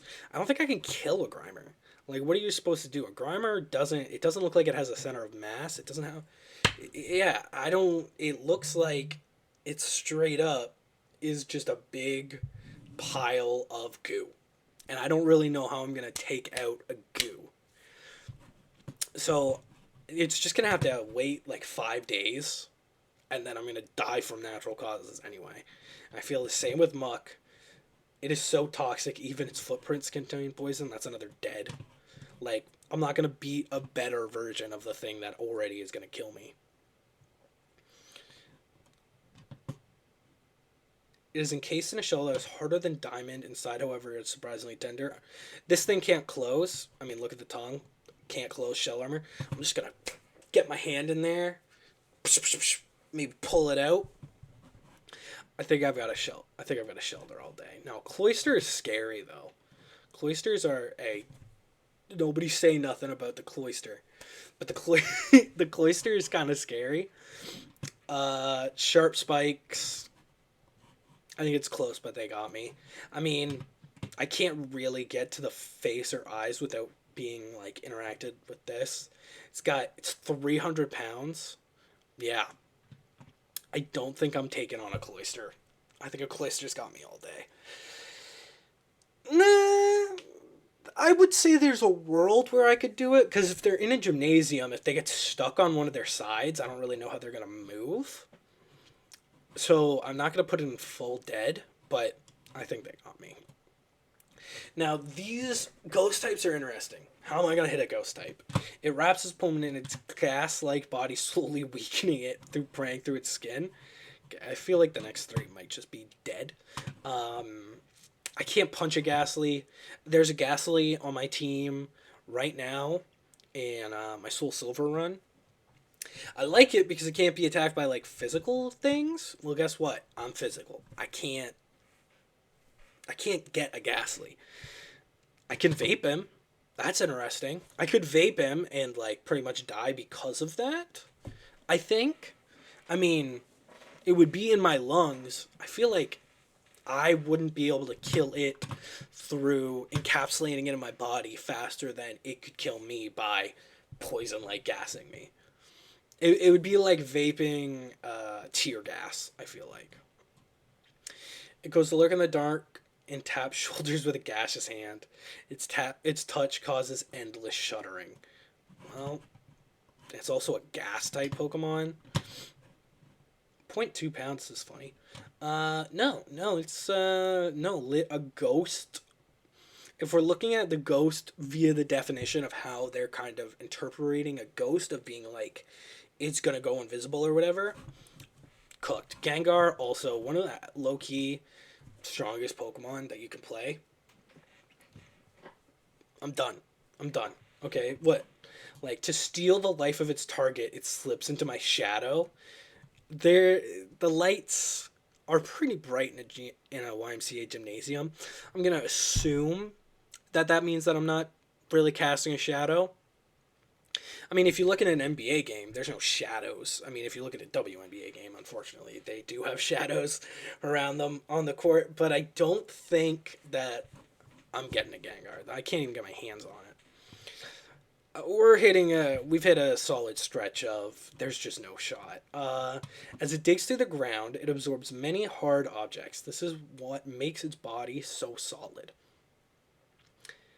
It's 28 feet, 500 pounds. I don't even know why I read its description. And Onyx is killing me. No, like easy. Like there's just no shot for me. Okay, let's look at a Drowsy. It remembers every dream it eats. It rarely eats the dreams of adults because children's are much tastier. Okay, Drowsy, you little freak. So it knows it. Okay, but I'm just going to insomnia. It can't fall asleep. Can tell one of its moves. So it's gonna. So I'm gonna walk into this fight, and the forewarn it's gonna get is elbows. That's what it's gonna get. It's gonna get, hey, look out! This guy's gonna throw elbows into my gargantuan nose. I don't think it's going to be able to put me to sleep. I'm gonna go probably close, but I'm winning on this one because I do think I'm gonna be able to fight a Drowsy. I mean, he's just a guy. Has insomnia, like that's interesting. Yeah, this is truly a Pokemon Fight Club. Like, dude can't sleep. Oh yeah, he's insomnia, so he's all like messed up. He doesn't know what is what, bro. He doesn't know. I got a Drowsy. I think close, but I'm winning. Yeah, he's a he's a decently sized guy. No, he's not. He's 3 feet tall. Hypno. When it locks eyes with an enemy, it will use a mix of psi moves such as hypnosis and confusion. Sounds like a Hypno's got me. I mean, what am I supposed to do? Just like not accidentally stare into these peepers? I'm just like supposed to keep my eye line low while I'm trying to fight this dude. I think the Hypno's got me all day, unfortunately. Krabby. Be found near the sea. The large pincers grow back if they are torn out of their sockets. We'll see about that. We'll see about that, okay? How many times do I have to pull these pincers out of your arms before they don't grow back? You know? Sounds like we'll be finding out. Because Krabby? Don't love your odds. A foot tall, 14 pounds. That's stomp range. That's an easy stomp. Kingler, 4 feet tall. Okay, that's actually scary.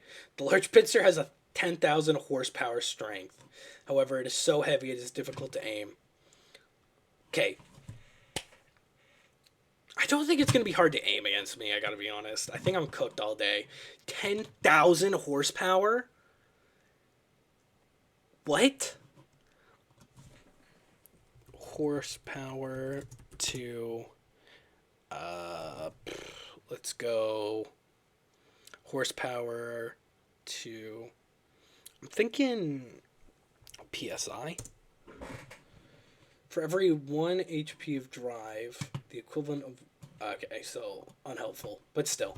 I'm so dead, it's ridiculous. I'm so dead, it's ridiculous. Now, it looks like we may have skipped one. What's this guy? Oh, that is... Well, no, because... Oh, I did. I forgot. So this guy, I think I've cooked a Krabby. True. I think I have a Krabby cooked, and then I think the Kingler's got me all day. Because what am I going to do? 10,000 horsepower? You kidding me?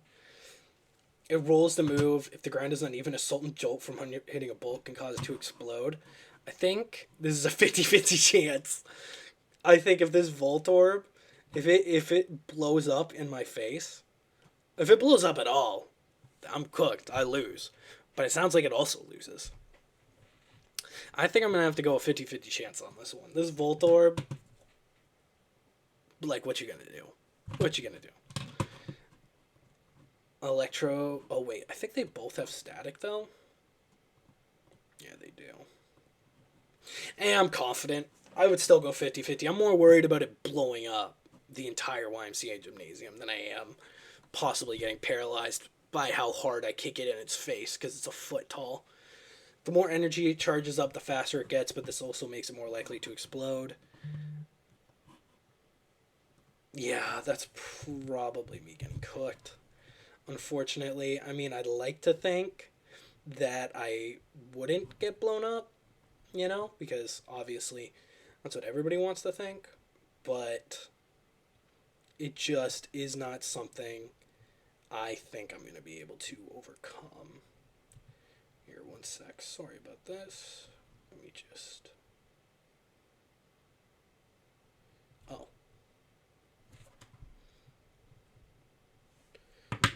Give me 1 second. Just had a really good idea. That's on me.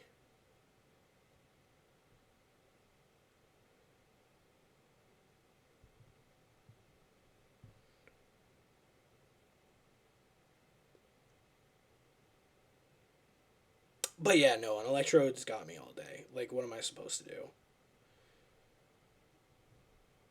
do? What am I supposed to do? Like, I'm so I'm so cooked by this guy. It's crazy.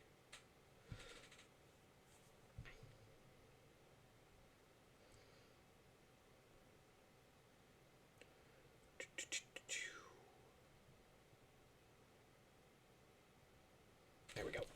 Cool. And we're past the 100 mark. So I know I said Gen 1 and Gen 2, but like, you know what?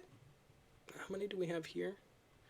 I don't really know that I'm going to be able to do 250 unless I kind of pick up the pace a little bit. But let's look at execute. Bunch of eggs. Yeah, I have a feeling I'm gonna beat a bunch of eggs. Executor. This is called the walking jungle. Each of its nuts have a face and a will of its own. That just means it gets stronger in the sun. I think this is a close, but I'm winning. It's just a tree. I mean, you know, Cubone. When the memory, oh yeah, this one's always sad. When the memory of its departed mother brings it to tears, it cries, echoes mournfully within the skull it wears on its head. Sorry, Cubone. uh, not too worried about your 1 foot 14 pound ass. Using a bone as a weapon? No weapons. But, I mean, it's kind of your thing. It's kind of your thing. I think it's close, but I'm winning. I mean, it's like a little dude with a crowbar.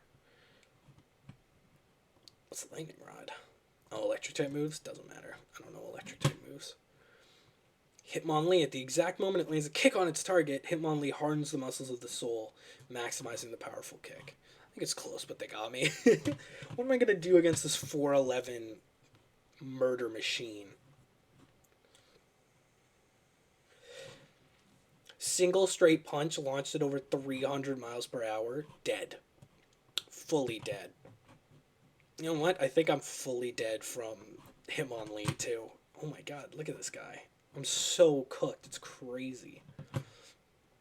Licky Tongue. If this Pokemon Sea Saliva gets on you and you don't clean it off, and it tends... doesn't matter. He's 3'11", 144. I'm ripping that tongue out of his mouth. Dub. I mean, no teeth even. Sticky saliva, sure. It'll be gross. It'll be like fighting Slimer. I'm not too worried about that. Toxic gas is held within its thin balloon-shaped body, so it can cause massive explosions. I think I'm dead. It is hard to think about. It is hard to be like, yeah, I would tank poison gas into my body and just beat it. Like, that's just not happening. And neither am I beating a Weezing, who is just two of these things. and it's flying. Top grade perfume is made from its internal poison gases by diluting them to the highest level. That's kind of funny. It's kind of interesting, but there's just no shot. There's just no shot at all. Rhyhorn? Okay. I'm not beating a Rhyhorn.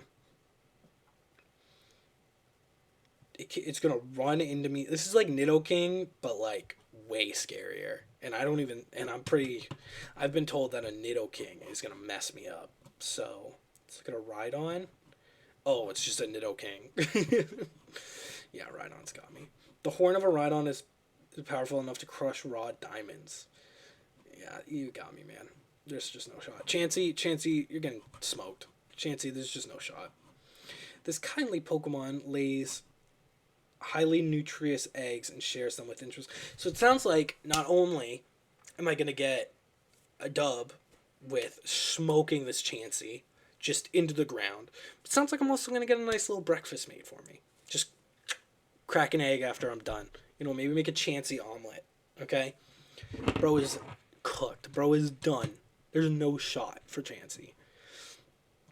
Tangela. So I was thinking about Tangela, right? Beneath a tangle of vines, even when they're torn off, its true appearance remains a mystery. I'm not too worried about it. I mean, it's almost like one of those things where you keep pulling a rope. How long is it going to go? This rope is going to go on forever, but it can't bite me. It's just so purely in stomping range. It's crazy.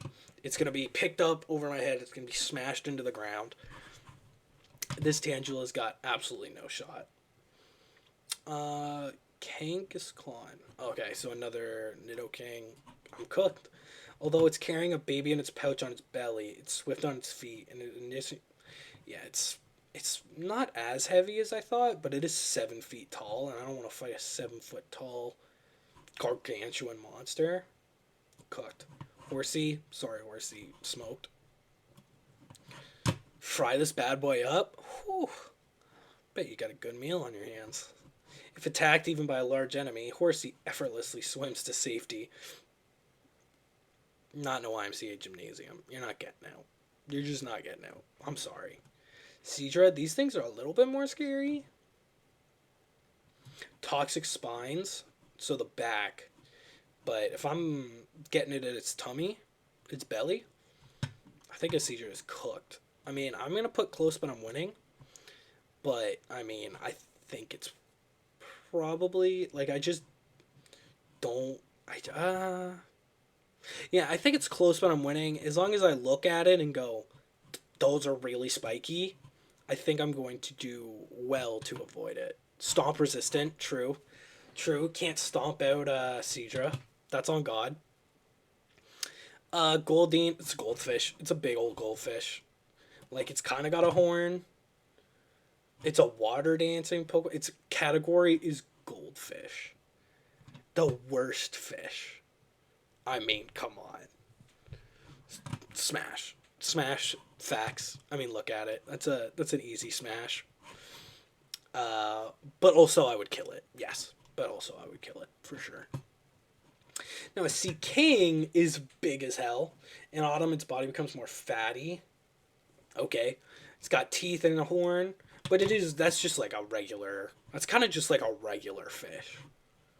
With a horn. I mean, category bag chaser fish. On God.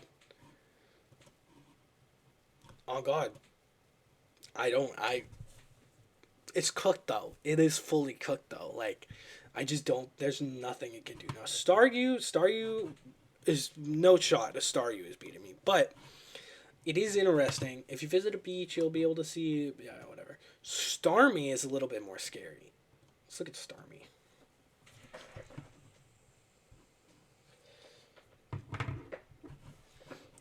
Truly psychic. Mad spiky. I don't think it's moving around too much. I'm gonna imagine in my head that it's rolling, like you know what I'm saying? Like it's rolling around like that. But it does have like a core that it's gonna get stomped on. I think I've got a Starmie too. I do. It doesn't look like there's much that a Starmie is gonna be able to do. It is a pantomime expert that can create invisible but solid walls. Mr. Mime would be tough. I mean, it depends on how smart I think the Mr. Mime is. I think it's a 50-50 because if it just walls itself in, what am I going to do? That's an interesting. I think I've got him. I think a Mr. Mime would come down to a 50-50. If it lets me get to it, this 4 foot tall, 120 pound, pretty much dude is cooked. But if it walls me in a box, what am I gonna do?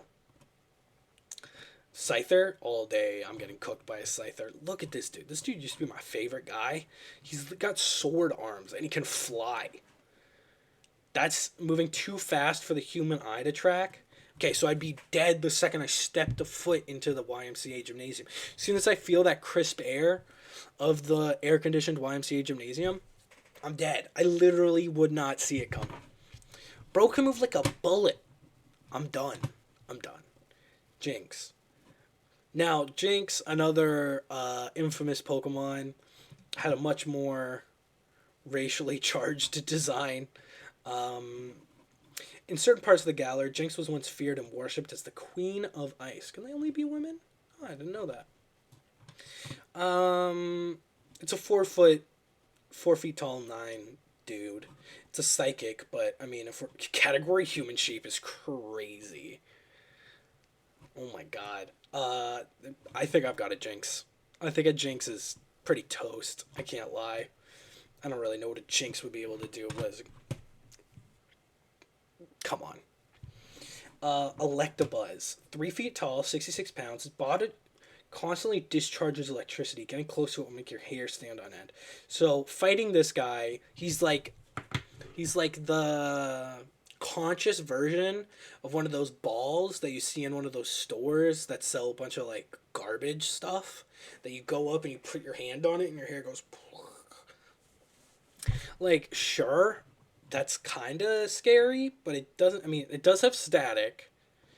So I am going to put in a 50-50 just because it's like more of a concern with the idea that I'm going to get paralyzed immediately.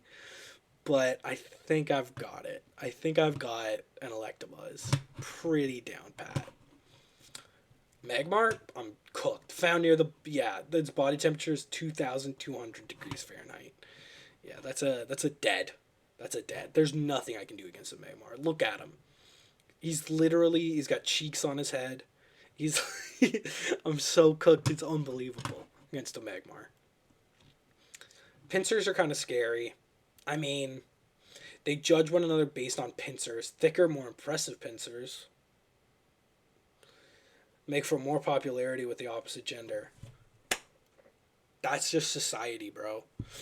That's just society on God. But, I mean, pincer, I feel like I'm cooked. I mean, what am I going to do? Can they move? I guess the idea is pincing is doing this, right? Like, closing. So I think a pincer's got me. I mean, if it's going to close onto me. And another one that's fully got me is a Tauros. Dude's a bull. It's a 4 foot tall bull. When it targets an enemy, it charges furiously while whipping its body with its long tails. I mean, I don't think it's a 50-50. I think it's close, but they got me.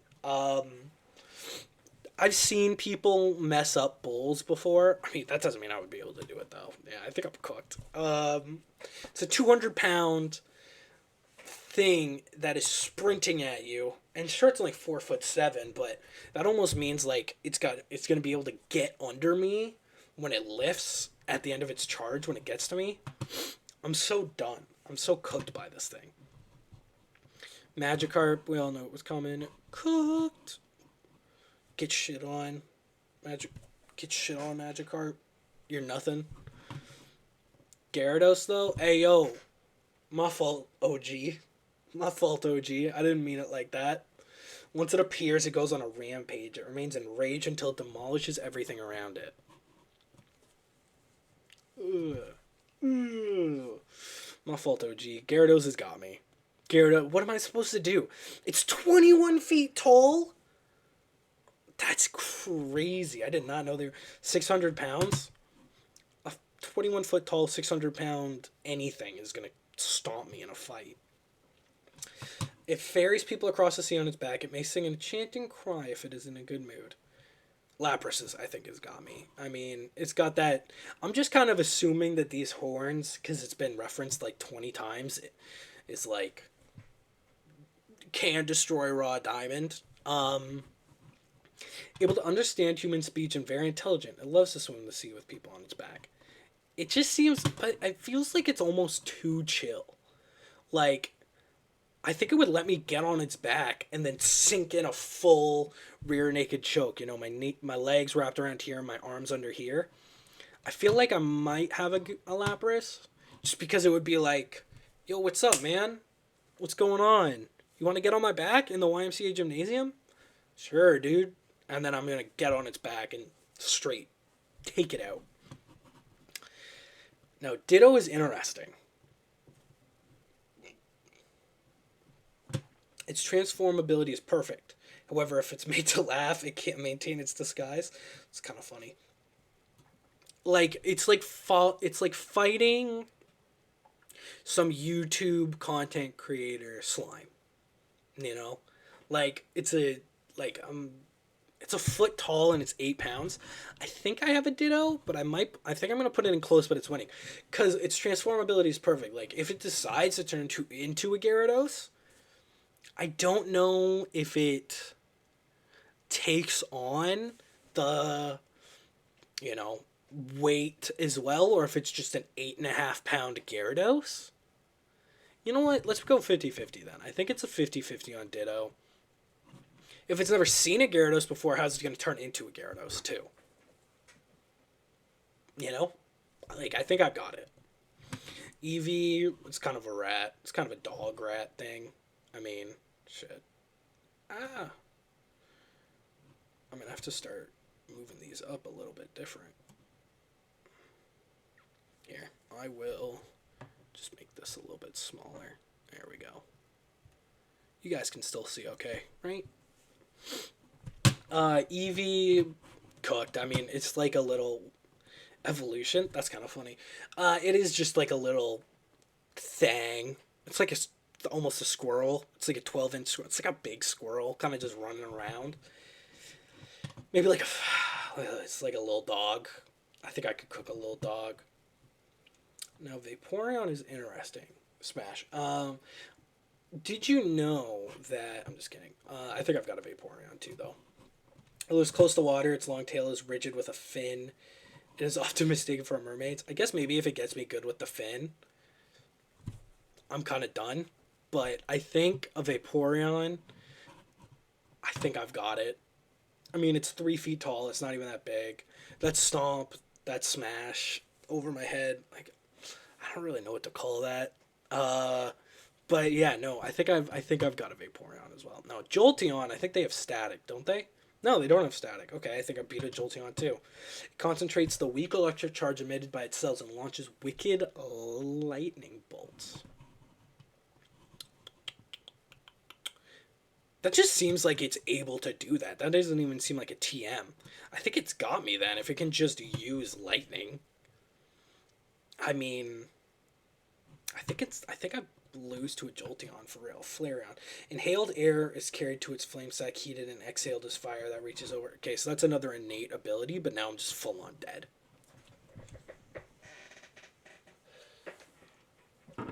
Over 3,000 degrees from just the air. From just the air that's like chilling. Like, no, I'm pretty cooked, I think, by this little chipmunk dude. I don't know what to call it. Was it like a little fox? I don't know. Porygon. Also another infamous Pokemon. Caused a lot of seizures. It's an artificial Pokemon. Since it doesn't breathe, people are excited by its potential to be useful in any environment. Useful. It's just a thing, man.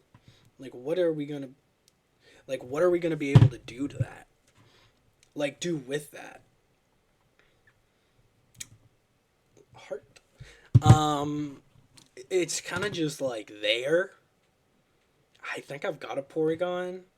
It's a virtual, so maybe it's got some properties that I'm not thinking of, but I mean, if we're just looking at a Porygon as a Porygon, there's just no shot it's beating me in a fight. An Almanite. It's a foot, 16 pounds. Spiral is interesting because guess what? I would pick it up, curveball right into the side of the gym. I swear. There's just no shot. This like little seashell dude is beating me. I'm gonna keep throwing it against the wall until, it dies. um Now this thing is kind of scary, I can't lie. Weighed down by a large and heavy shell, can't move fast. And some say it went extinct because so it's actually really slow. They're saying really slow. So an Amistar, this thing looks kind of scary. I can't lie. It's got them teeth. It's got them grabbers. It's got them spikes. I can't really stomp the shit out of this one like I would be able to do to a lot of the other ones. It's gonna bite me. It's gonna grab me. I think that this is a. I think it's. I'm gonna put this 50-50 because I do honestly think that if it gets me good, that's kind of it. Like, what am I supposed to do to this thing? This thing is kind of terrifying. It's 3 feet tall. Now I know what people are thinking. Like 3 feet tall. What's that? Well, stand up, put your body at the halfway mark, and for most of you guys, it's taller than that. So, I mean, shit. An Omastar's got me. A Kabuto. A species is almost entirely extinct. They molt, making their shells harder and harder. Doesn't matter. I'm flipping this thing on its back and stomping on its guts. Now, this thing is... Oh, I didn't even know this thing existed. This thing is kind of scary. It slices its prey apart and sucks out the fluids. Hey, yo. The discarded body parts become food for other Pokemon. This thing is terrifying. I think this thing straight up just kills me. It's 4 feet tall. It's got, swords for arms. I'm cooked. I'm also cooked. If a pterodactyl, I mean, it's called Aerodactyl, but look at it. I mean, come on. It's a pterodactyl. It's a ferocious Pokemon from ancient times. Then what the fuck? They're not even trying to hide the fact that it's a dinosaur. Like, I'm destroyed. Dead. There's just no shot. This is my boy, though. This is my boy. Snorlax. It eats constantly. From when it's asleep, it devours an island. So, its speed almost couldn't be lower. This is the first time I think I would use the maneuver of not attacking it. 900 pounds of food per day, and it's super slow. If I'm in this gym, I'm just staying away from it. Right? I think I can wait. Now, this is going to be controversial. But I think if I just avoid it, like, it's going to try to eat me at some point, but it's so slow. 900 pounds of food, it's going to take like 2 hours before this thing is basically like starving. Like... I think I'm beating a Snorlax based on the facts that are presented. You can say, bring up some facts if I'm not thinking about them in chat, but if it grabs me, I lose. Yes. But I don't think it's grabbing me, especially not if its category of Pokemon is sleeping. Articuno! It's just a big bird! Oh, it's legendary. This legendary bird can create blizzards by freezing moisture in the air. Okay, so it can pretty much just freeze my entire body. I think the 3 legendary birds that they're about to hit me with, I'm cooked. It freely controls lightning bolts. Dead. And Moltres, which is just this but fire. Its appearance is said to indicate the coming of spring. Well, okay, but look at it. It's a 6 foot tall flying fire. If I'm not beating the Rapidash, where is it? If I'm not beating a Rapidash, I'm not beating the Moltres. And it is a legendary Pokemon. I mean, come on. Now, Dratini is interesting because it's literally just a worm. I know it says category dragon. It's 5'11", 7 pounds though. I could hold this whole thing in my hand. Like, slam it. You could do whatever you want to do to a Dratini, and you pretty much got it. I mean, it is awfully tall. Nah, I'm not too worried about it. Like, if I'm standing eye to eye with this thing, its attack isn't very good. Its defense, I'm biting it. I'm going to eat my way through a Dratini. Oh, God. Now, Dragonair is 13 feet long. It emits an aura from its whole body. The weather will begin to change instantly. It doesn't matter. But I do think it's close, but they got me. I mean, it's the same thing where as soon as it starts wrapping up around me, maybe I can eat my way out of a Dragonair. But 13 feet long, and it's pretty fast. Like, I think a Dragonair has got me. Not to mention a Dragon Knight, who are huge and, like, insanely powerful. Like, a Dragon Knight has got me cooked all day. It's not even close. Dragon Knights are, they're so chill. Like, look at this guy. He's so vibes, right? But, I mean, come on, look at him. He's gonna fuck me up really bad. Like, he's got wings. He's almost 500 pounds. Now, Mewtwo. This one's interesting, right? So, I'm immediately dead. I don't. It's not interesting at all. I mean, look at it. This dude can just mess shit up with having like no second thought about it. Like, this guy is tearing me up, and he's just a guy.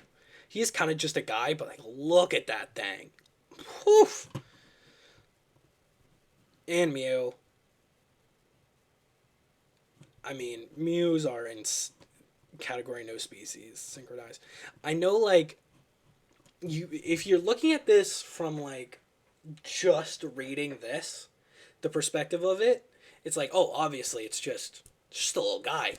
This thing is like almost basically God in the Pokemon universe. Okay, this thing is like Dr. Manhattan levels, like rip my atoms out of my body and like change them and put them back together.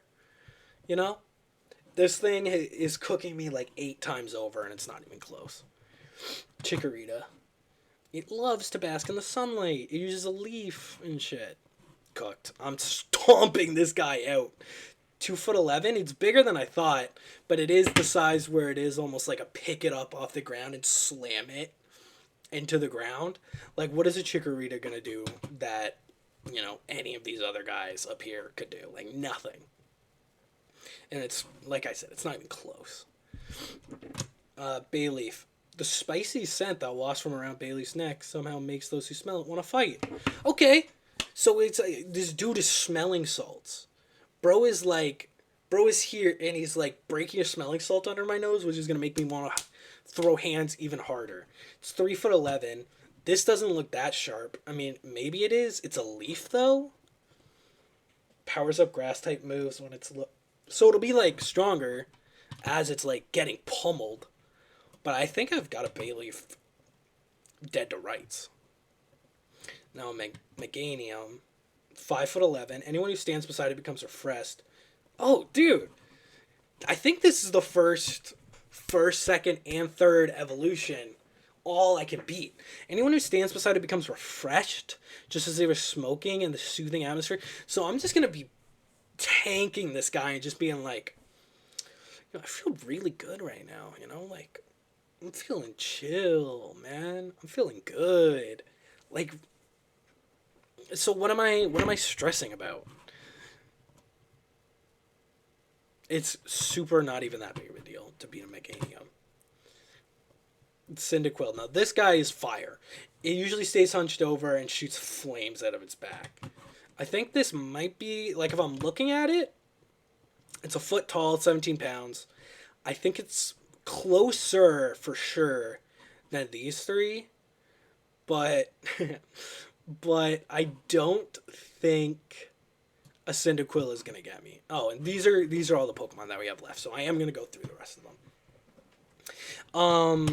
I don't think a Cyndaquil is beating me. Like, how is a Cyndaquil going to be? It's going to burn me, but I'm going to kick it right here, and my foot is going to be the entire, like, surface area of its body, and it's gone. Like, it's kind of not even, I don't even think close. Before battle, it turns its back onto its opponents to demonstrate how ferociously its fires blaze. So it's volcano category. I don't love this. I've got to say 50-50 because it is still not even 3 feet tall.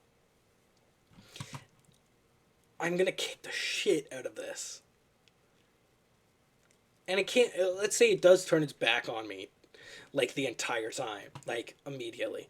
Like I'm just not going to engage. What is it going to do? Run at me backwards? I'm actually even going to move this up here. I don't think it can run, it can't fight me backwards. It has a secret devastating move. It rubs its blazing fur to cause huge explosions. Then I die. That's not, there's not really a second question to that. Like, okay, I die then. It causes an explosion. I'm cooked. Totodile. So I have a theory that I could beat a crocodile in a fight. And I know what people are thinking, like, that's fucking insane, right? I think I could beat a crocodile in a fight. Here's why. They're kind of fast straight, yes. But everybody knows the zigzag maneuver. Everybody knows the zigzag maneuver. And crocodiles can close their mouths really tight, but they can't open them at all with any force. So the idea of immediately, as soon as a crocodile closes its mouth, you win. Just don't get caught in the mouth. Now, I know that's not, like, easy, but if you already know the zigzag runaway method, you can get behind it, just don't let it, just jump on it, cover its mouth down, and as soon as its mouth is closed, you win. Like, we're good. So a totodile, its powerful, well-developing jaws are capable of crushing anything. Even its trainer must be careful. It is the same thing where, I'm going to say it's close, but I'm winning for totodile. Because, obviously, you don't want to get caught in the mouth. I don't think it's as easy as, like, a lot of these other guys, but it can't open its mouth that strong. Just like I'm assuming, regular crocodile. Crocodile is a bit bigger. The tips of those fangs are slanted backwards. Once they clamp down, they have no hope to escape. Then it's a close, but they get me. Because I want to assume, the idea is that I'm not going to get caught in the mouth. But, I mean,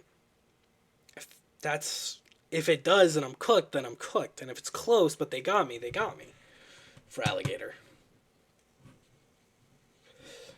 It's a 7-foot tall crocodile that's standing on its hands and its knees.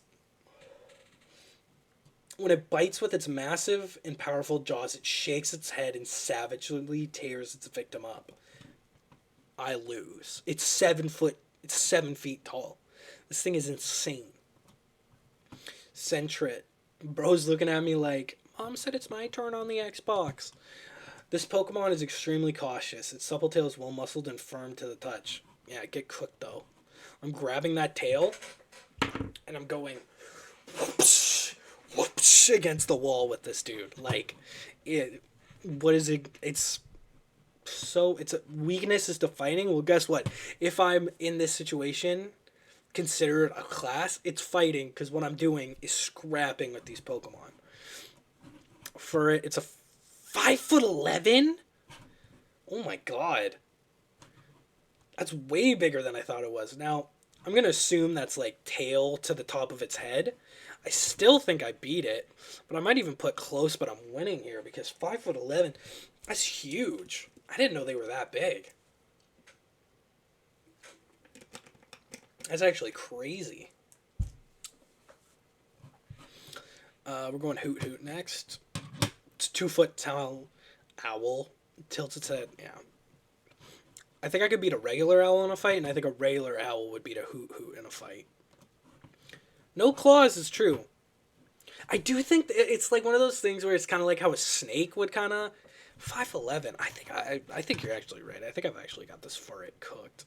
Got to put this behind in front of the Hoot Hoot just to keep everything normal. A Hoot Hoot's internal clock is precise at all times. It tilts its head in a fixed rhythm. I'm beating it now in a fight. Noctowl. Now this is a 5-foot tall owl. That's a big fucking owl. Okay. So its eyes are specially adapted. They concentrate in even faint light and enable it to see in the dark. Doesn't matter. I think it's close, but I'm winning. It does have those claws on him, though.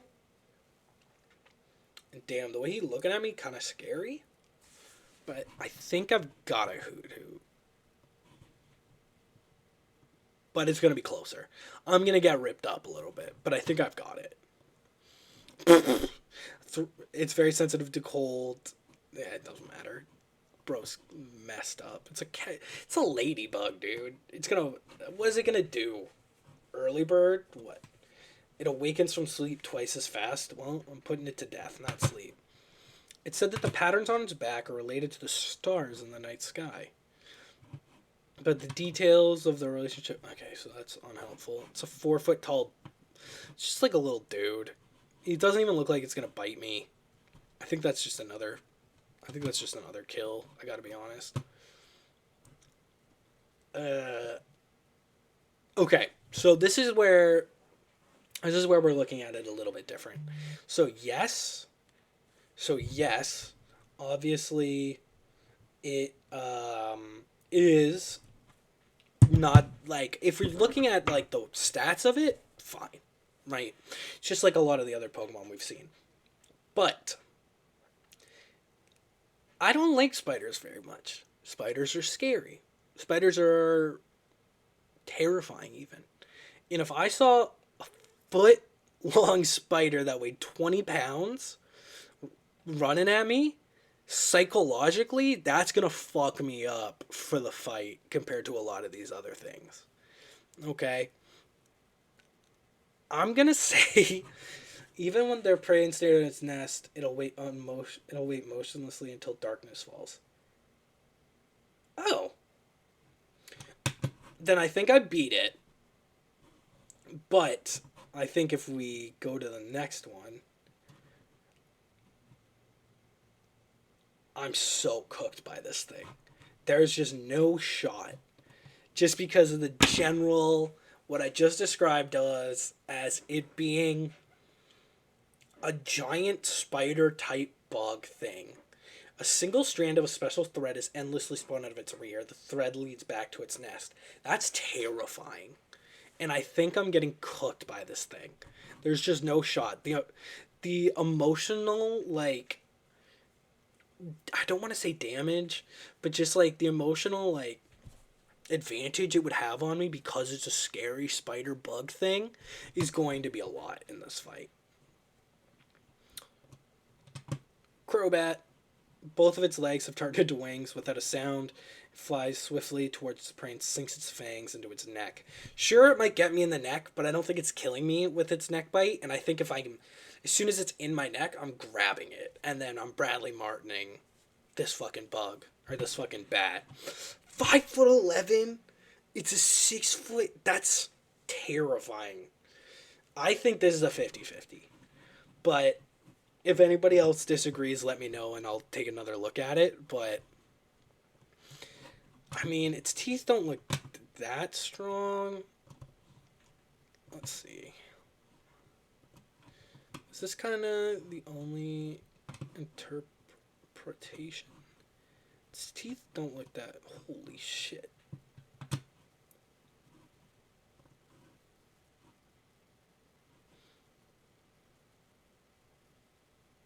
Like, is it crazy that this guy's teeth don't actually look that worrisome?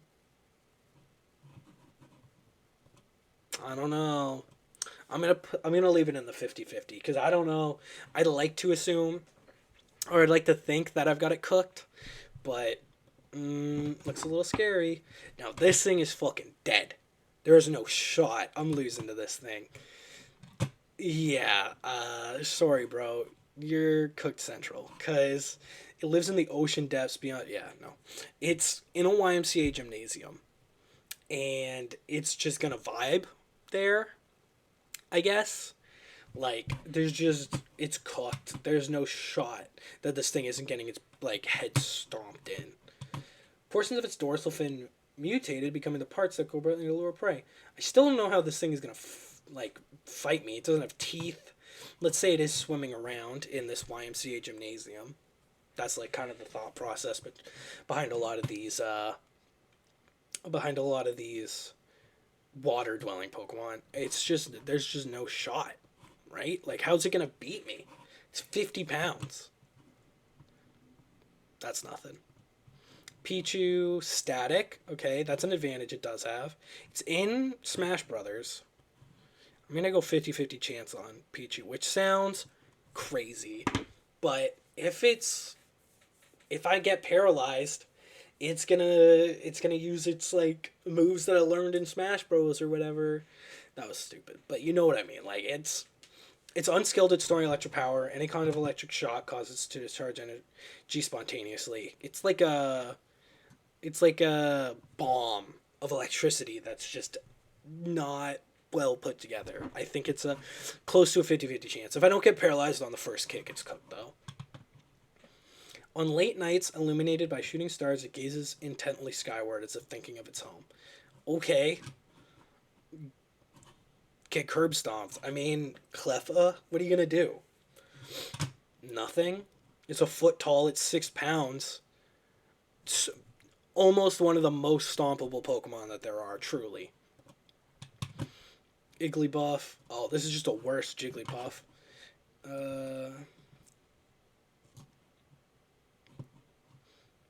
And is bouncy and soft. If it bounces even once, it cannot stop.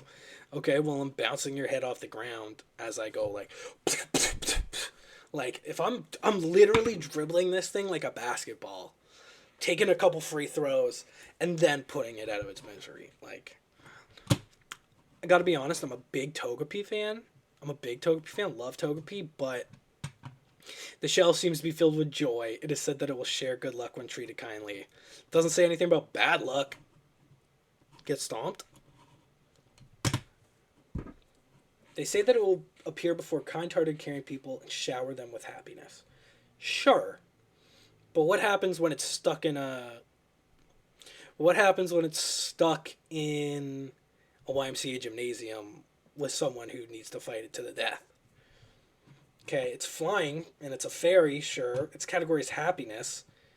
I don't think it's going to know what hit him.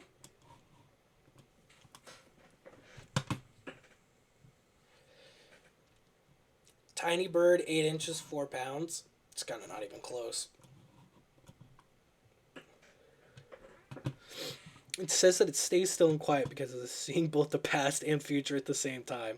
Oh my god, that's kind of funny, because it would see the past of me going like this to it, and the future of it like this at the same time, like mid punch. That'd be really cool.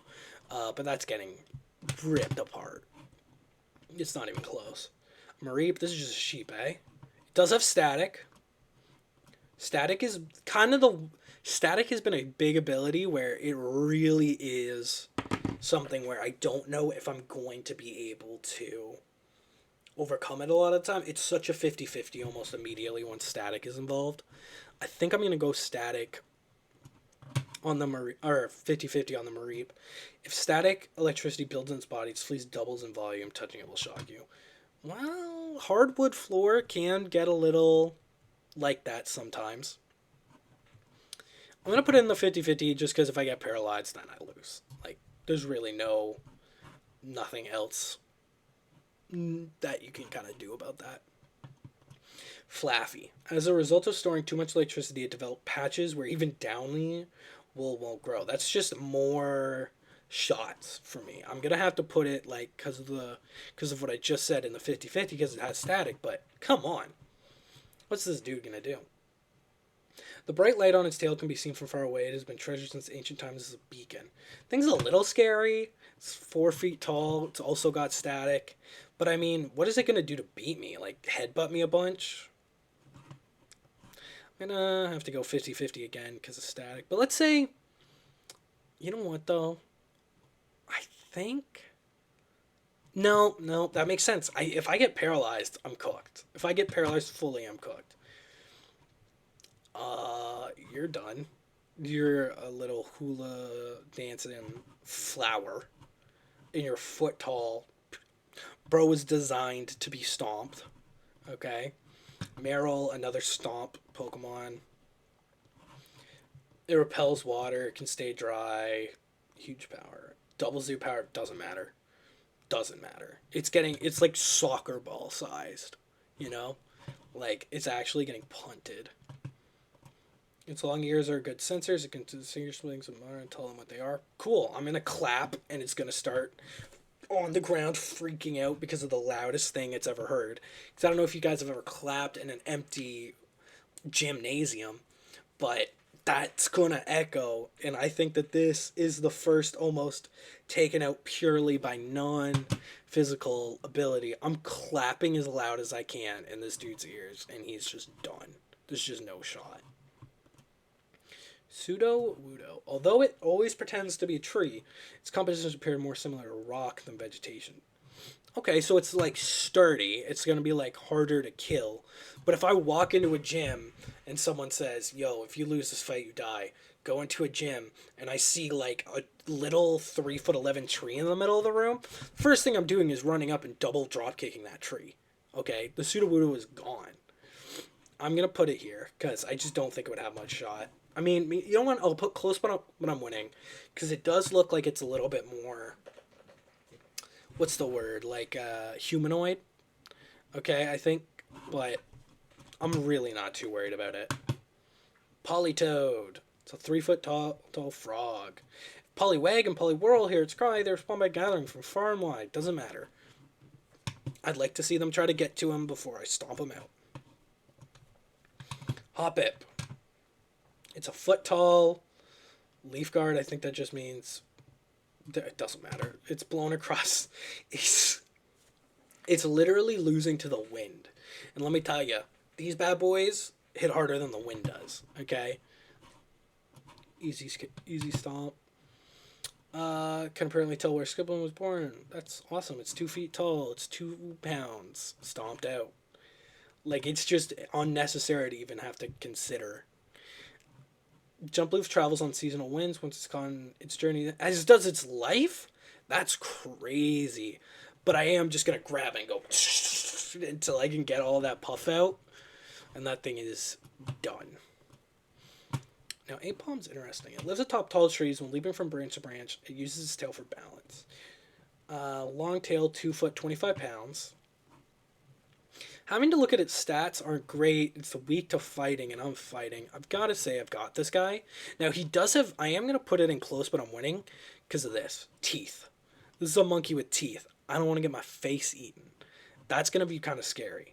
So I'm not super into it, but I don't think I can... I don't think I'm losing to it. If suddenly falls out of the sky in the morning, knowing it's weak, it simply feeds until it evolves. Okay. Stomped. Knowing it's weak, you just... It's not even close. Sunflora, this is just like a... Sunflora is low-key my guy. Bro's so chill, it's crazy. Rushes in a hectic manner, but comes to a complete stop when the sun sets. It's a sun. We don't have sun. It's 2 foot, 18 pounds. I think I'm also beating... They were not cooking in Gen 2 with, like, really scary dudes, I guess. Periodically stops by flapping its wing at high speeds. Now, this I think is going to be closer. I think this is a close, but I'm winning. Just because, like I said, I hate bugs. I'm not a bug guy. I think this is going to be, like, really freaky for me to understand. Like, it's 4 feet tall and it's, like, 90 pounds. High speeds... I guess it's going to be able to, like, it could fly into me really hard, but I'm not too worried about it actually killing me, ever. Whooper! Oh, Whoopers are sick, but it's dead as hell. A transparent mucus membrane covers its body. Touching it barehanded will cause a tingling numbness. That's interesting, actually. I'm going to move that down to close, but I'm winning, because it does kind of seem like... But if I can get, like, enough adrenaline coursing through me, because I do understand that it's a life or death situation, just absolutely whomping this guy, or whooping this guy, I guess, I think I've got a whooper all day. This carefree Pokemon has an easygoing nature. While swimming, it always bumps into boat hulls. That's kind of funny. 4 feet tall. I'm double drop kicking this guy in the face. I'm going for its eyes. This doesn't seem to have the same mucus membrane attribute, so I actually think a Whooper is going to be more difficult to fight than a Quagsire. Crazy. The tip of its forked tail quivers when it's predicting the opponent's next move. That's weird. I do think I beat this cat. Doesn't look like it has... It looks like it doesn't have a mouth even. I can grab its tail. Calling that a dub all day. Umbreon. When exposed to the moon's aura, the rings of its body... Well, guess what? No moon in a YMCA gymnasium. Cooked. It's like kind of fast. It's got a lot of health. Its weakness is fighting. Not too worried about it. Murkrow. Feared and loathed by many. Love a bird with a hat. Love a bird with a hat. Feared and loathed by many, it is believed to bring misfortune to all those who see it at night. We're in a gymnasium. It's a foot tall. It's less than 5 pounds. I'm grabbing it by its feet and smashing it on the ground as hard as I can, as many times as I can. Sorry. When its head was bitten, toxins entered its head and unlocked an extraordinary power. Well, I'm gonna say close, but they got me because 6'7" though. I think I'm cooked by this guy. 6'7", he's grabbing me. He may be throwing me around. I don't think that it's a psychic type. I don't think there's a shot that I'm actually beating a Slowking in a fight. This Pokemon startles people in the middle of the night. It gathers fear as its energy. I ain't scared of you, bro. I mean, Screech Pokemon 2-2. It's a ghost. Now, really quickly, can ghost types be hit by physical attacks? Ghosts are immune to normal and fighting moves. Physical attacks will still hit them if they're not normal or physical. Well, seems like I lose to this guy because it really does feel like the moves that I'm going to be using in this situation are physical fighting type moves. Unknown. Shaped like ancient writing. It is mysterious. It's a foot tall. It's 11 pounds, bro. And Unknown's not doing anything to me. They barely do anything in the game. Wobbuffet. Love a Wobbuffet. It hates light and shock. If attacked, it inflates its body to pump up its counter strike. Oh, right. Because it's like one of those things where you punch it and then it goes, whoop. You know what? I've used those kind of punching bags before. I think it might be close if I get knocked around too much, but genuinely, I don't think it would take me very long to figure out a good strategy as to fighting it. And if it hates light, I don't know if you've ever been in a gymnasium, in a YMCA gymnasium, but it is so bright in there. It's crazy. I think I'm cooking it.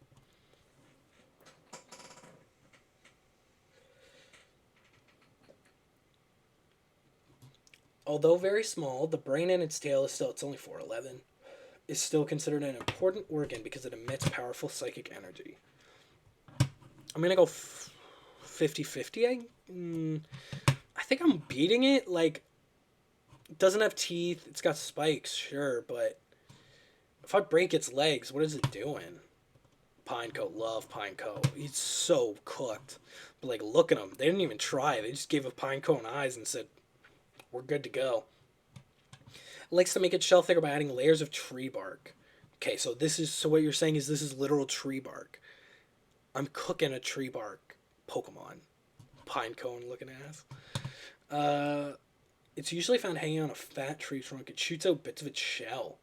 I think this thing is killing me, for real. It's only 3'11", but if it's shooting bits of its shell at me, I think it's got me. I can't really think of a way that I'm getting through it. Maybe going for its eyes, but how would I get close without taking a hard shot right in the face? Dunsparce. It flees into the ground by digging with its tail. Yeah, you're not getting away. I think that's an easy mop. Gligar? I didn't even know this was a Pokemon. What the hell is this? It builds its nest on a steep cliff. When it is done gliding, it hops along the ground back to its nest. It's a fly scorpion. It's a hypercutter. Mighty pincers prevent other from lowering. Okay. I think this is probably a 50-50, closer to a 50-50. It's not that heavy. It's not that big. It says fly scorpion, so it can fly. You know what? I think it's close, but this thing actually does cook me. Because look at these pincers on it. If it's flying around just like jab it at me, I'm done. Now, Steelix, it's not even close. It's 30 feet tall. I'm dead as hell. Like, not even close. The Steelix, it would honestly be such a wipe if I walked into a gym and had to fight a Steelix. Snubble, you're a dog. You're like a shitty dog, dude. In truth, it's cowardly. Okay. Ooh, these are huge. It's actually timid and easily spooked. If attacked, it desperately flails its limbs about. Okay, so I actually don't even think it might be close based on the wording of it is low key a little bitch. I don't think it's beat. I don't think it's competing in a fight. Like sure, like it doesn't actually. It's easily spooked. I'm bigger than it. Okay, I win. Be cautious. If it starts sucking in water, it'll attack by scattering toxic spikes. By scattering, that sounds kind of scary actually. But there is no water in this gymnasium, so sure it can move around freely, but can't really take in what it needs to. Now, scissor arm, fucking dead. They contain steel, can crush any hard object. They get a hold of it in bits, and it looks fast as hell. It's not, but as soon as it's gonna, I would be more pain driven in my decision making against this guy. Like if I'm like, it literally would take him like one hit before I'm actually like fucked for the rest of the fight. Shuckle? Oh, Shuckle is cool as hell. It would take forever, but I would beat it in a fight. Easy. It doesn't, I can't really do much. It hurls rivals away with its prize horn. If this thing hurls me any distance, any height, I'm cooked. I'm dead as hell. The cunning Pokemon hides in the waiting to attack its prey. I think it's close, but they got me. It is like not even 3 feet tall. It's low weight. If I can get behind it, I think I've got it. But look at those. Look at the claws on that boy. Yeah, I think I'm mad dead. I think I'm mad dead to this guy. Did I put it? Yeah. Teddy Ursa. It's Combi to find their hive. It scoops up honey. Always love Teddy Ursa, but sorry, buddy. You're just you're like a 2 foot tall bear. You're getting cooked. Weak as hell. Oh, shit. My fault, OG. My fault. I didn't know. 6 foot, almost 300-pound bear is beating me, and it's not even close. Look at the claws on that, bro. Look at the claws. I'm so cooked. Slugma. Its lava body can cool and chip away at times, but a magna bath will heal it right up. Doesn't matter. Now it is lava, and you know what? If we're in a gym, it is another, I feel like, weighted out Pokemon. I don't think necessarily, like if I'm just moving away, I can't magma bath to heal back up. Based on what it's saying here, I think I've got it. Now the next one though. He lives near the craters of volcanoes, stores energy in its shell of cool and hardened magma. I think that this is just a dead. I gotta be honest. I think it's just a dead because it's like I can't do anything, and it does seem like this one doesn't need to like recharge. Like let's read the other thing. A sudden increase in the wild. It doesn't matter. Okay, yeah, I think I'm straight up just. You know what? I'm gonna go close, but they got me because it just doesn't feel like there would be anything I could do to him. It searches for food by digging in the ground with its snout. Even frozen ground can't give it any trouble. In this situation, I'm trying to say like it's trying to fight. It's not trying to run away, which means that this dude is actually getting stomped, and it's gonna be one of the softest stomps, like squishes that could be there. Like it's unimaginable. Pillow-swine. It's resistant to the cold. Its tusk of ice thicken when it snows. Well, it's not going to be snowing. I think it's close, but I'm beating this guy. I actually thought they were a lot bigger. But 3 feet, 125 pounds. It's oblivious. Can't be infatuated, taunted, or affected by intimidate. So it's just going to chill, and I'm going to beat it. You know? Not too worried about it. Corsola, 2 feet, 11 pounds. Many live in the clean seas of the south. They apparently can't live in polluted waters. Okay. YMCA gymnasium. What are you gonna do? Didn't really specify like if these things are that strong. I feel like I could break these off. Maybe just stick them back in them. I'm not too worried about this guy. Doesn't seem like there's much that's gonna be accomplished by this guy. Corsola. The water they shoot from their mouths can hit moving prey at more than 300 feet away. Sure, but like, how strong is it?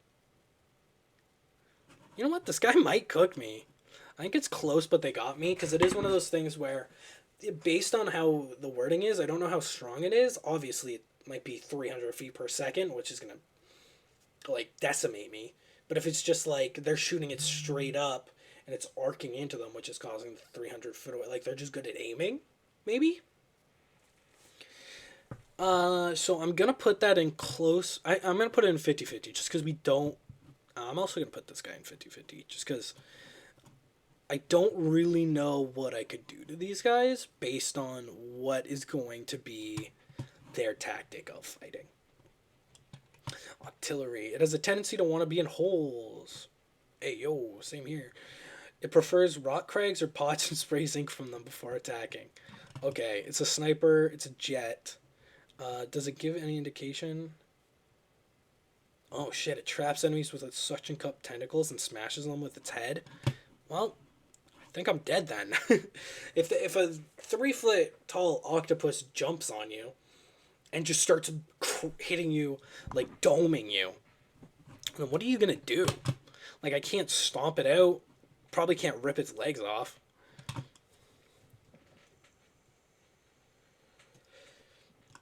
Delibird, bro, kind of looks just chill as hell.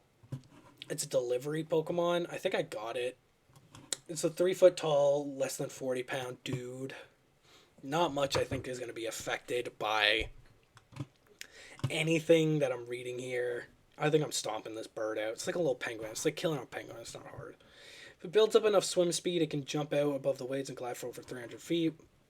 Ain't no water. I'm going to put it in 50-50 just because that's another. I'm not, I'd have to be put in the situation to know how the situation would go. So put me up against a Mantine. We'll see what happens. But if it's in water, I'm cooked. If it's not, I don't think there's anything it can do to me. Skarmory. It's sturdy, heavy looking iron body can actually, and it can fly at over 180 miles per hour. Okay, so I'm like almost instantly dead by this guy. This guy's actually insane. It's smart enough to hunt in packs. It uses a variety of cries. It's a 2 foot tall dog. It's got teeth on it. I think it's close, but I'm killing this guy. I mean, sure, it's going to bite me, but I'm going to stomp its ribs in, right? A bigger version of that, if you're burned by the flames that shoots someone's mouth, the pain will never go away. That's crazy. I'm dead. That's wild to think about, actually. You just get infinite pain from a Houndoom. Damn. Good for him. Kingdra. It sleeps on the ocean floor. Doesn't matter. Cause tornadoes. 6 foot tall dragon. That's 340 pounds. It's a water dragon. I think I'm losing to this guy, if I'm being honest. I don't really know that there would be a lot I could do. I mean, look at this. Does it like... Yeah, you know what? It's a safe bet that I would lose. Phanpy. The Pokemon lives. It's like a foot tall, stomping, made for stomping little elephant guy. After playing in the mud, it won't be able to settle down until it washes its body. That's awesome. Now this guy, I'm dead as hell. Look at it. Holy shit. So even being hit by a car won't phase this Pokemon. Then what? Then how does anything affect this guy whatsoever? That's an insta-death. Thanks to cutting edge science behavior that it's not in its programming. Oh yeah, it's also just like, I don't know. I think I'm stomping this guy out and it's not even close. Like, look at him. Like, it's like killing a 2 foot tall robot that can't attack back. It's like killing one of those Boston Robotics, like dogs that are just like running around. Like, there's just nothing that is going to be accomplished by this guy. Stantler. Hey, yo! Nintendo. What are you doing, Nintendo? This Pokemon apparently used to live in much harsher environments and thus it once had stronger psychic powers than it does now. So he's low key weak as hell. Those antlers might fuck me up. I'm going to say it's a 50-50. It doesn't really, unless we know how far it can run. Yeah, no, I don't know. It's a 4 foot tall like deer. I think I could beat a deer in a fight. I think so. I mean, even a deer with a dumpy, I think I could beat in a fight. Oh, Smeargle. Love this guy. Once it reaches... Yeah, it doesn't really matter. It's like a dog with a paintbrush tail. I think this thing is cooked. 130 pounds. It's getting picked up. Weakness to fighting. That's me, boy. Tyrogue. This earnest Pokemon battles all sorts of opponents. Searching for the fighting style that suits it best.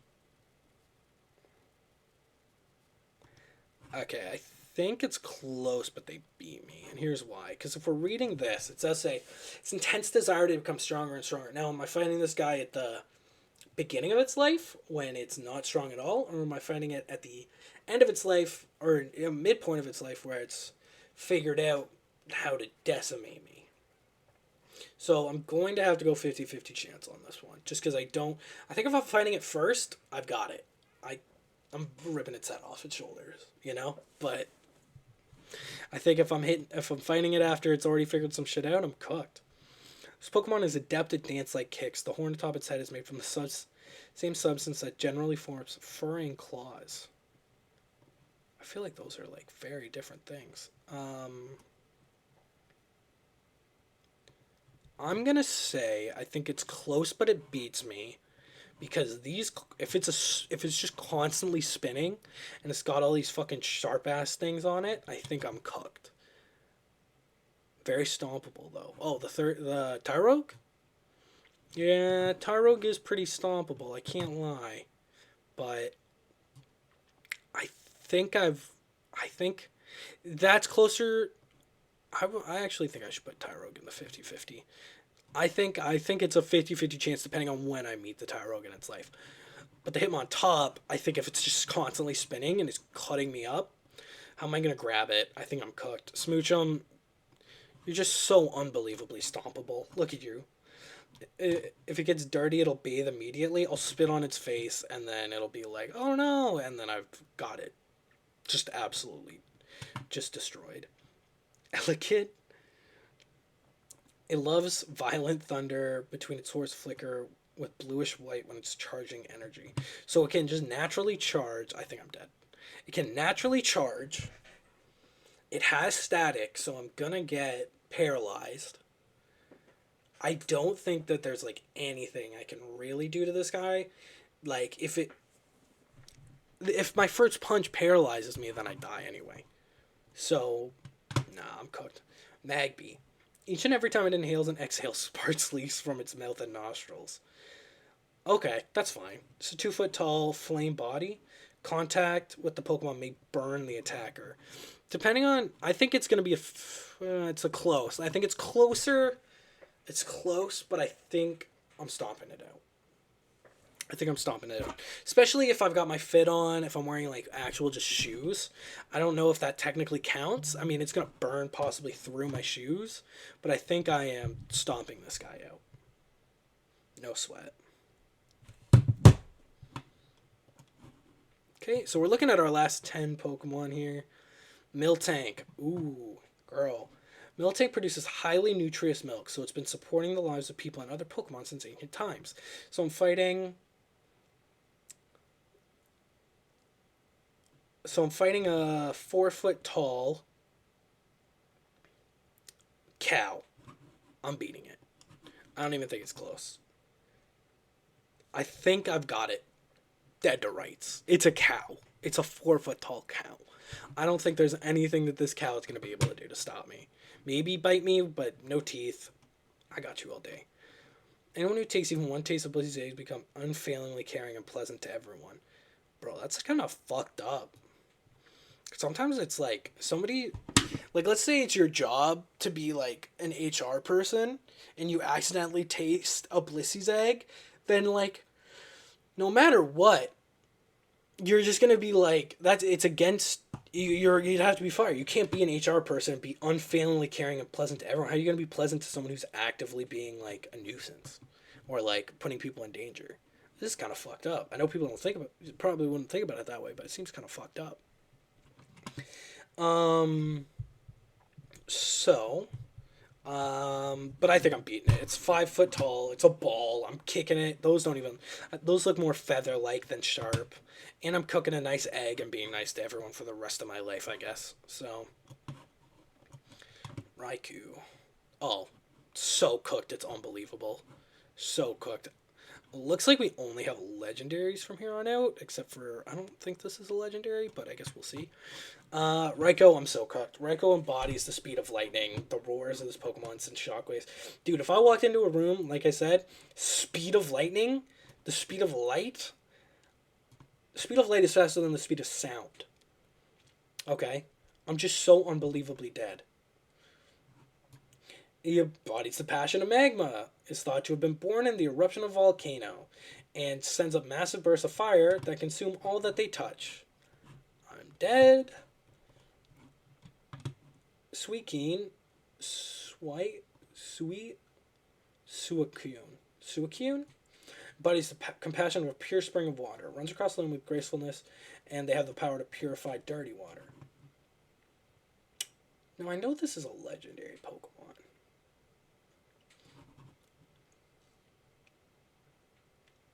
But and it's like 6'7". It's quite it's really big. I was gonna be like, what kind of like fighting does it have? But genuinely, like it is too big. I think that's kind of it. It's too big. 6'7", 400 pounds. It's stomping me. It's running me over. Born deep underground, it becomes a pupa after eating enough dirt to make a mountain. Okay, rock skin. What's guts? So gutsy, it actually makes them stronger. Doesn't matter. I think I've got you, bro. It flies around wildly by venting with great force. By venting with great force the gas pressurized inside its body. Okay, I gotta go 50-50 on this one. Because I feel like if I take this to the head, because it just, like, flies into my skull, I feel like I'm in a real... it's a weakness fighting. I might actually go close, but I'm winning. I think it would be quite difficult. Oh, 335 pounds. Close, but they get me. Oh my god, dude. I think it's huge. Aura Pokemon, true. If I go back, the amount of aura that's just leeching off this guy is just unbelievable. They walk into a room and everyone's like, they're in that room. They're in that bitch. Tyranitar, extremely strong. It can change the landscape. It is so insolent that it doesn't care about others. I walk in and I immediately get pulverized, meat grinded. Fighting does 4 times damage, but it doesn't even matter. Like, me punching a guy once and him feeling it, the equivalent of me punching him 4 times, is not going to make a difference.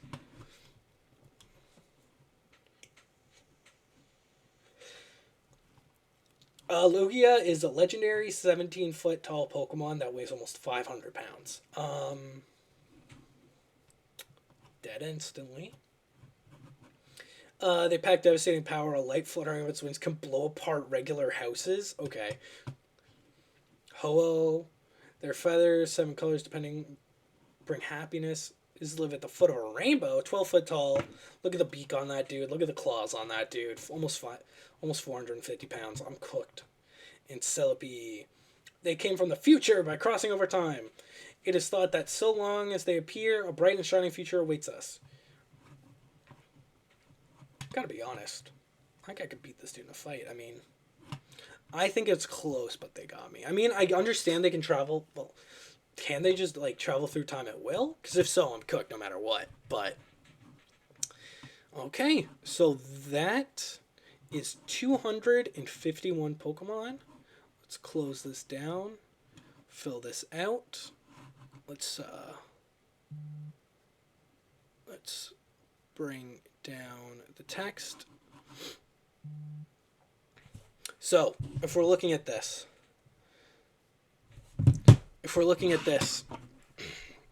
we're saying that of the 250 Pokemon, these ones, and just by looking at it again, I'm not necessarily changing a lot of my opinion. A lot of these are very stompable, very pick up and chuckable.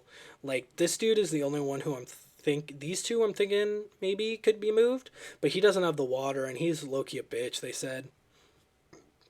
They all have win conditions that I think are going to be a little bit tougher compared to a lot of the other ones, where it's just going to be not as easy for them to be able to take me out. A lot of these Pokemon are just ones that have static, but genuinely, I feel like that's going to be no issue as long as I can keep going. But if I get paralyzed, I get paralyzed, and that's it. Close, but they got me. These are all from my win condition. Is a lot of like I need to do one specific thing or I'm immediately dead, which makes sense. But it could be worse. And these ones are just instantly killing me. Like a lot of these guys can explode. They're 30 feet tall. They're legendary Pokemon. They can shoot. They can wrap around me, poison me. I can't hit a lot of ghost Pokemon. So genuinely, it's just a lot of like, what am I even gonna do?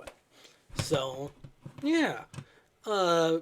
Thank you to everyone who tuned into the stream today. A nice little 3 hour long stream.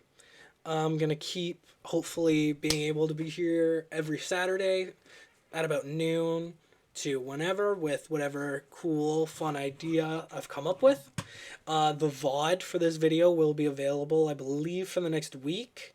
And if you guys want to check out my YouTube channel, it'll be the exact same name. Just no videos yet. This VOD is going to be one of the first videos up there, as well as my Letterboxd, which will be in my Twitch description, if it's interesting to anybody at all. And yeah, thank you guys very much for being here. I understand it was 3 hours long, but there you go, into a little bit of insight into the ego I've got towards, killing different pocket monsters. So thank you everyone for being here. Catch you next week. Take care.